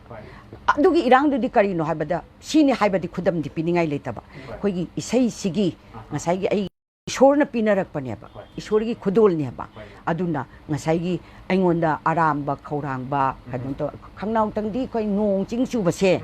yam ning thamba ma yamna saba ma khonjel sidadi chanade ba adegi di sima si penche ai ngasai hai hodre ngasai ai mumuk yaraktrido penchi chaba yade ba khoi nungsi chi yade mang sa khula khudun nung dai ko tai imagi sida hari nam ama sakhibuda nong pura hangare adone nong hangame akoi ju humang chom phen thai mani mani ado phen che recording lu phajabro yam thina phajai ba ado si yam thina hai se koi wahi posing asida ko wahi da yora mani wahi ne ba hojika na halo singa lana sijana ba tana ning si jai hai ta ba bu ya ga ima do koi team koi punna kanglo ma semaga lakchari se team ni koi gi background da haijaba tare Singjamei 360 की background में चहुम यांखैमु ओइ वाखम हाइबदी आइगा सुम पुंजरगा आइगा सखंगना जरगा ओइ गाइसु पाउ fauna जरगा चापा थौरांगी मतंगदा लोइना खनन मिनवा हाइतारे आइगा सुम पाउ fauna जरी से सुमाइन तौदना कोइना हाइजरो मतमदा इमाना हराव हराव या बिरक्तना नाचोंगा चिन्ना आई हेक्ता रेडी द लेरमी से हाइदी समना हाइदा सिधरुबदगी सिद्रिबा कोइ सोर पिट पिट पिट पिट होनना यामना वाना लेरमबदगी खंकन कंगलकबदो अदु माथेदो पा खनबिरो नैमा वखल लोइ लै यामना वखल हन ओरे पसे वखल से सुम चोंदे करिंगोम कांदसु युमजी थादोगा इसी आ करिगे नोइगे कनुदुदा लैरुदा के खलकपसु अदुगुम्बा खनबिगनो आई वखननी को अदे अइना लैखरब मतमदुदा लेहौरी इचा इशुसिंग मांगदब इज्जतो कका हाइनमसु खन आइदी ओइबदी नतबा वाखननी आइदी इपांग सुम थिरकपदा अदुना इस्कोनदगा खोइना ओजा अमनेने याम हैजबनसु ngsaigi गीत गोविंद से इमाना हे तंबिएबा अदुना वुमेन्स फोरम माइदना गुरु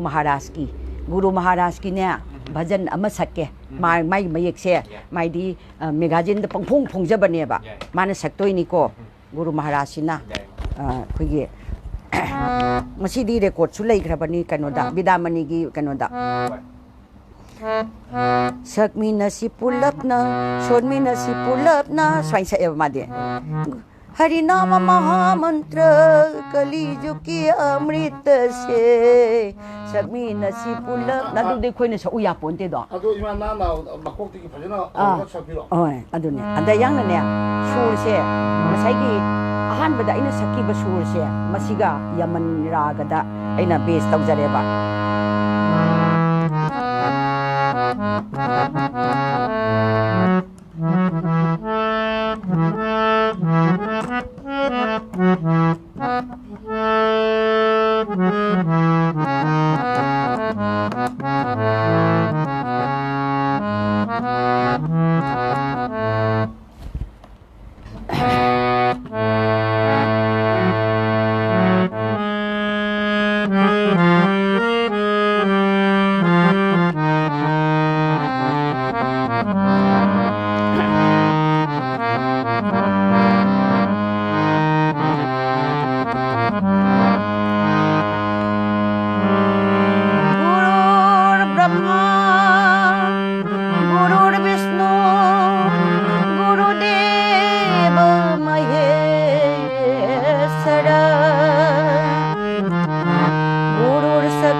हरिनाम महामंत्र कलियुग की अमृतनी सकमिनसी पुलपना शोनमिनसी पुलपना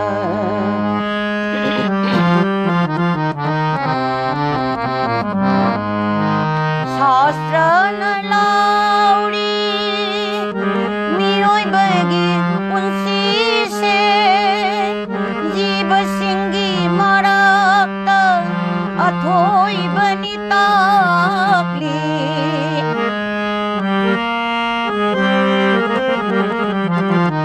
मतम कौबई इसेलना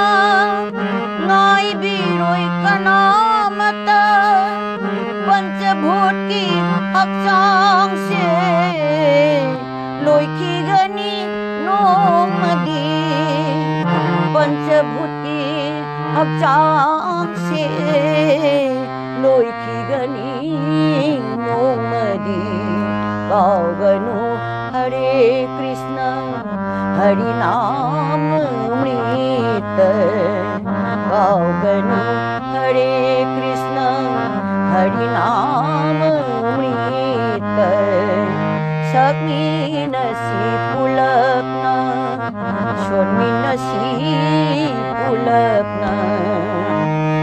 Penzi mikup yung takot.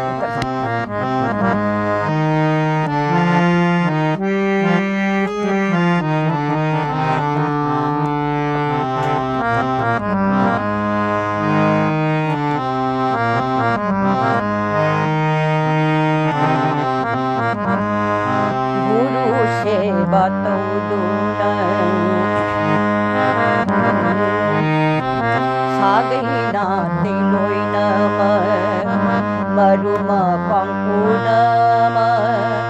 kay nagani nung madi sagay natin loy naman sagay natin loy naman maruma pangpunama kay nagani nung madi kang hoda na mikupta Umjin thagi nung thanggum Ipan thagi ponggol gum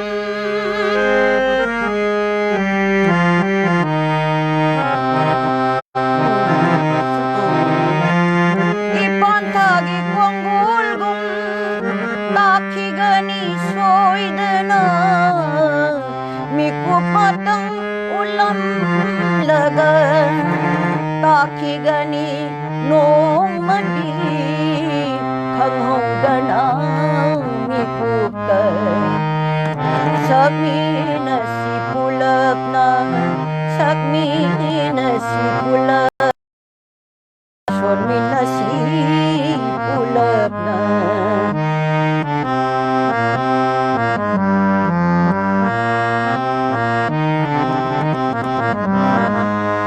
guru seva tauduna atma gyan buddhi duna guru seva tauduna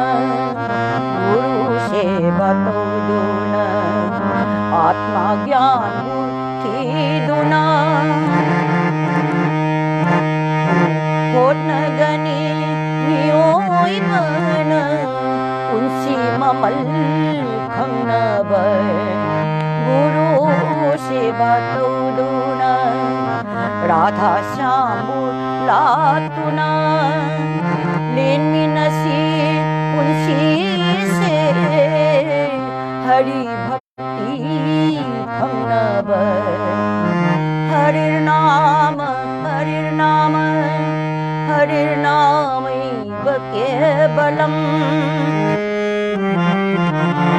kalu nastevo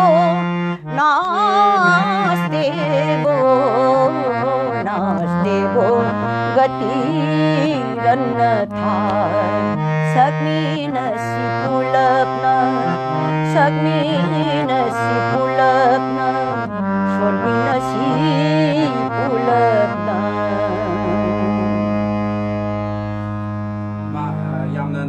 imana akhoi di taseng na harda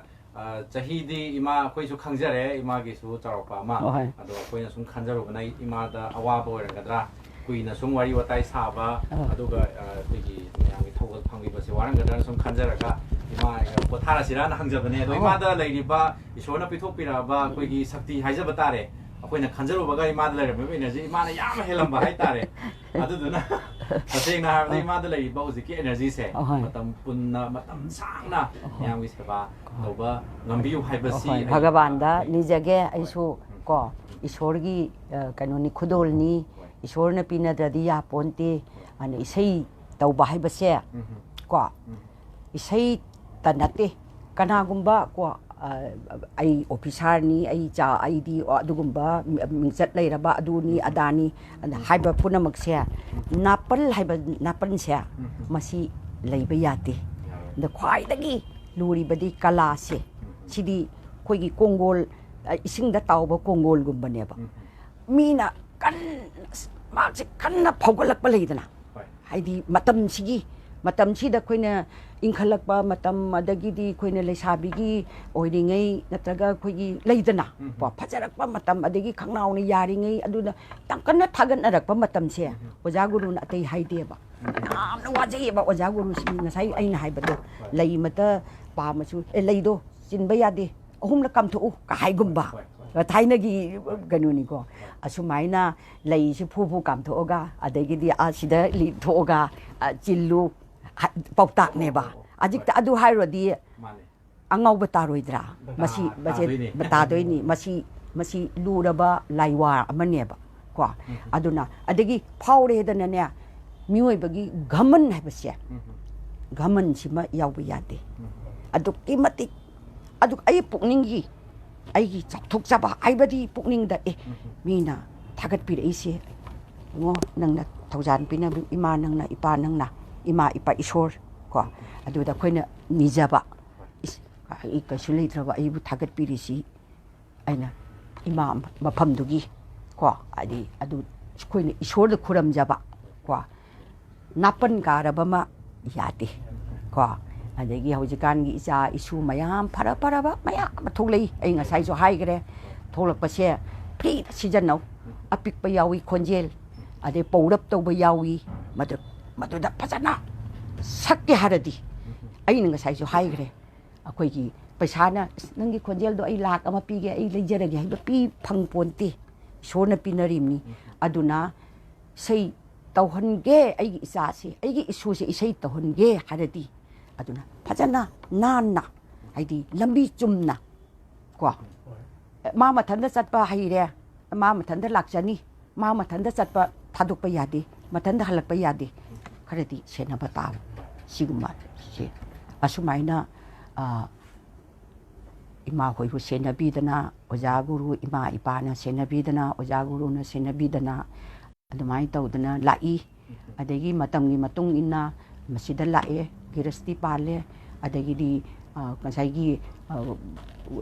ꯀꯔꯤ ꯍꯥꯏꯅꯤ ꯅꯨꯡꯒ ꯌꯦꯔꯨꯝꯒ ꯀꯥꯎꯅꯕꯒꯤ ꯐꯤꯕꯝꯗ ꯂꯩꯈ꯭ꯔꯦ ꯃꯁꯤꯒꯤ ꯋꯥꯔꯤ ꯑꯃ ꯂꯩꯈ꯭ꯔꯦ ꯉꯁꯥꯏꯒꯤ ꯏꯅꯨꯐꯣꯝꯒ ꯏꯁꯩꯒꯁꯤꯗꯤ ꯌꯦꯔꯨꯝꯒ ꯅꯨꯡꯒꯅꯤꯗꯣ ꯑꯃꯗꯅ ꯅꯨꯡꯁꯤꯈꯤꯗ꯭ꯔꯕ ꯈꯣꯟꯗꯥꯗꯣ ꯏꯅꯨꯐꯣꯝ ꯍꯥꯏꯁꯤꯅ ꯉꯥꯡꯊꯣꯔꯛꯄꯁꯤꯀꯣ ꯀꯟꯈ꯭ꯔꯕ ꯏꯅꯨꯐꯣꯝꯒꯤ ꯃꯌꯥꯝꯅ ꯈꯪꯕꯤꯔꯨꯅꯨ ꯑꯇꯣꯞꯄꯗ ꯅꯠꯇꯦꯀꯣ ꯏꯃꯥꯒꯤ ꯏꯄꯨꯔꯣꯏꯕꯒꯤ ꯋꯥꯔꯤꯅꯤ ꯀꯣ ꯈꯣꯟꯗꯥꯗꯣ ꯅꯨꯡꯁꯤꯈꯤꯗ꯭ꯔꯕ ꯑꯗꯨꯕꯨ ꯃꯥꯁꯨ ꯃꯤꯑꯣꯏꯕꯅꯤ ꯑꯗꯨ ꯃꯥꯒꯤ ꯌꯥꯕ ꯃꯇꯥꯡꯁꯦ ꯍꯥꯏꯗꯤ ꯑꯉꯥꯡ ꯅꯨꯄꯤꯅ ꯆꯥꯎꯁꯜꯂꯛꯑꯕ ꯀꯣ ꯑꯗꯒꯤ ꯑꯩꯅ ꯆꯍꯤ 90 ꯍꯦꯜꯂꯛꯄꯁꯦ ꯁꯤꯗ ꯑꯩ ꯃꯇꯝꯁꯤꯗ ꯑꯩꯒꯤ ꯏꯁꯣꯔꯅ ꯀ꯭ꯔꯤꯁꯅꯆꯟꯗ꯭ꯔꯅ ꯀꯧꯕꯤꯗꯅ ꯏꯁꯀꯣꯟꯗ ꯆꯪꯉꯨꯕꯗꯒꯤ ꯑꯩꯒꯤ ꯏꯁꯣꯔꯅ ꯚꯒꯕꯥꯟꯅ ꯀ꯭ꯔꯤꯄꯥ ꯇꯧꯗꯒꯤ ꯑꯩ ꯐꯣꯔꯦꯟ ꯅꯨꯡꯂꯦꯟ ꯆꯠꯂꯤꯕ ꯈꯣꯠꯂꯤꯕ ꯀꯩꯗꯧꯔꯤꯕ ꯑꯩ ꯐ꯭ꯔꯤ ꯑꯣꯏꯔꯛꯏꯁꯦ ꯒꯤꯠ ꯒꯣꯕꯤꯟꯗ ꯇꯝꯗꯅ ꯈꯣꯠꯇꯅ ꯑꯩꯅ ꯇꯧꯖꯔꯛꯏꯁꯦ ꯉꯁꯥꯏꯒꯤ ꯍꯥꯏꯔꯤꯕ 이붕어도나 바바도나 야비드라디 그수 야본티 마이 ngahakpu ngangjarurasu ngahakpu kan tawrasu mana yadana yaponti aduna ngasai yathangdi lawba taba ko aduna sini imagi wari yamna maroi ba mai mana cha singdadi ngasai horakpada camera namdringaidadi wari di sagiba phamma sakhibagi matangdo phamma sakpagi tangai phadaba aduga sum chatnabi ma lakpa ada su khainajaba du kai kai adui matangdo mayamda su khutang thambiyo duga phammaga sakpasidi ngasai khwaidagi lemjaningai oiraba akoina su uridna all india sigi manungda concert ama tawbada ko hojik su uridana adagi lepaga sakpagi group ama leijagare adu su kaisu kaide maduna isei macagumba karigumba leiridana ko aduga ngasai isei lepaga sakpa yauri phammaga sakpa yauri aduga sina baithak haidana baithaki kawe basi aidi ngasai khoina phammaga sankirton saisi sankirton je lepaga sakpagi style ama leijere ko maduna mu monosai sakpagi oja guru gi to khaiba style am leijagre akhoi ju lepaga lila sanar idana wari babara da sarai krishna sarai pramani aduni group song group dance sarai wari ni ko adudagi ngasai gi akhoi gi chahi matang si sankirton na bisima laagadi koi phamdaba yadre dana ko aduni da isei hanbi phamandoi ni mayaida mini omdo la abanina naga isei hanbi dui manakta oja id ai sida praman tawjarage ba ai sina tambire isei se ko ai phamme isei hanbi no to khaina Pida Taraga Masi Manu Mitugi Masi Kamu Uiduineba. Aina Senadoineba, say Oja or a soup. Ade Mangon the Silok Tihalani, Ade Raga, Hopirani, Copirani, and Guide Topoto. Adu the Lepo Yadredana, Qua, Asumaina, my makan. Matamgi Sagina, Lepaga Sapayauri, Adubu, Pamaga Sakbahaba City, my Sahigi Matang in Matung Inna, say Sak Saidagi Matung Inna, say Sak Saidagi Matung Inna, Sakpatabani, Aji Zanipasi Shanti, Qua. Moina tausi sahi handaka sahi taruk chure aba handaki hogi ba sahi siga mangjin gi se ima ho yauri mini sahi tang di ai hakum tang di ai kano ada chatle aba ai gi thabak yum ji kar sem kano tawbada chatpadu da ai maduma isai tawbra do adumadi ai yaudre namga photo na sam chinjere duni adagi di handaki sahi hogi ba se asida ai koi kano taweba Isaiba. Sumaina, a quay Bimola Maza, a quay qua, Sumaina Todana, Adu Daddy, Masana Baitak, I see Pamaga Pataba. Mayam nungai Mamayamna Baba from Kayana Sapina, so like the soup Hangaroida to the Gami, open to Harapadasu, your river, your river, the Gamma, Imana, Koyasin Matuna, Tapi, the Natambi, the Natasing, Tabiriba, Kushu, doing Biriba, Pumapu, I met my Wembibagi, Tamabu, Tagata from Doctor. I should like a Pabani Habadi, Kanana would be a Kaduino near Habado. Kanana would be a Kaduino Habado. I Matam si sang na tado kreba, adi matam si patabaga, adi karigumba kanda su, masagi yauksangi matam program si, asida su isasing na tibiri edana, adi New Year gi kanugi si masida su niya, koi naharon marakta, amani tang di yauksida na kaya na, itanda di nungai ti bilasi ni hayu adu hayu ka, ay na tawba su yawi, ay nanti wari ni ko, sumaina he Aduna Kogi, Thawai happy by do. Thawai masi Thawai hapakawe masi. Asagi Wakan Yam in a Saiju Tong Rangas Amna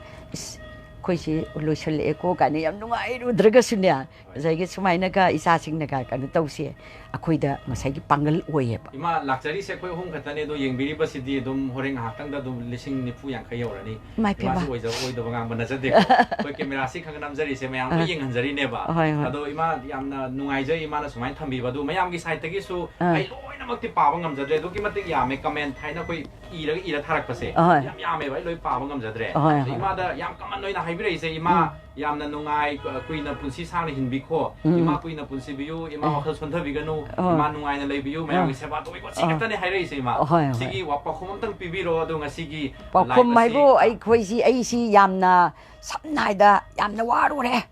Qua, Anna Baton the Layreba, Qua.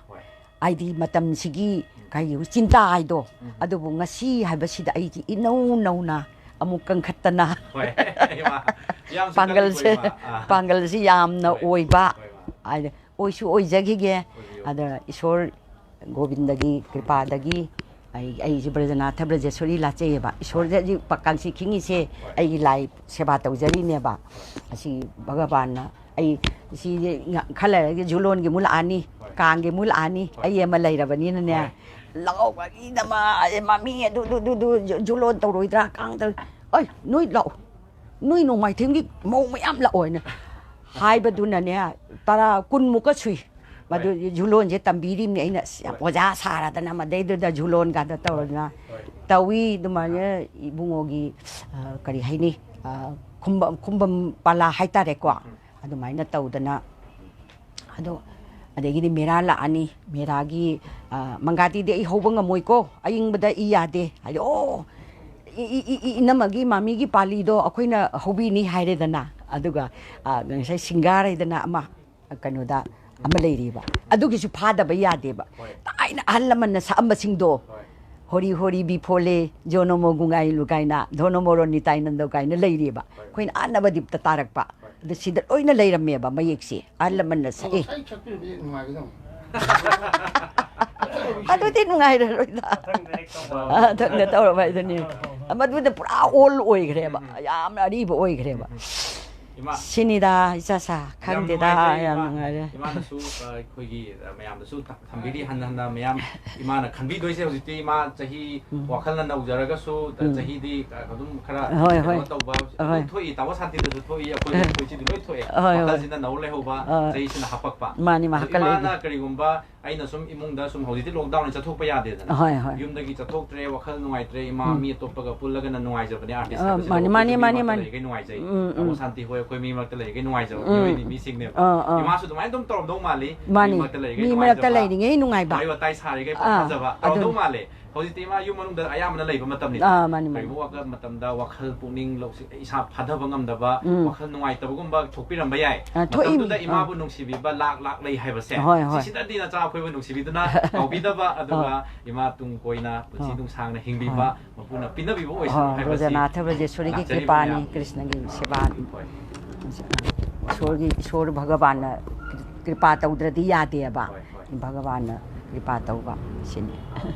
थागचरी इमा कोइ ngasiगidi matang asida koi Singjamei 360 na imagi koi Yaiskul ki koigi imagi laikai si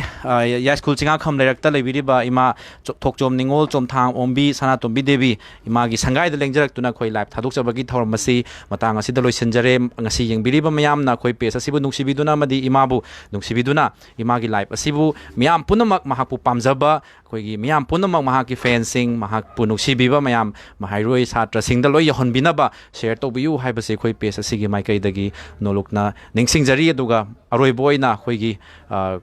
PS asigi su koi team partner oina work tawjariba yamba Santi Kumar dagi aroi wafam amtang lobiraga ngasi kaina nabagi yathang adu miyam dagi niminajari miyam tamo Santi da ai mic sinajage adu aroi wafam am phangbigani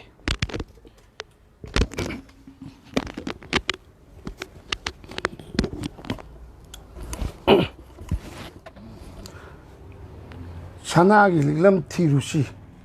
하이비기 이피소스 같이 이마기 마팜데기 같이 이피소스기 아로이보 진짜래 아도가 거기 지금 T60 프로그램에 matang eng비오 아리바 마야마 우징 matang engage lay 아도나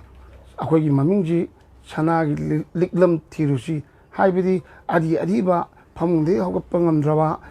마루 오이바 마sak 나이바 마sang 오이바 밍 하다도 adu unabi program ni adu hojik matang second da loi lai adu akoi kim Singjamei 360 gi page hangdoga akoi pungpham simakta da adum jengbiu haina thagat chari matang je tenjak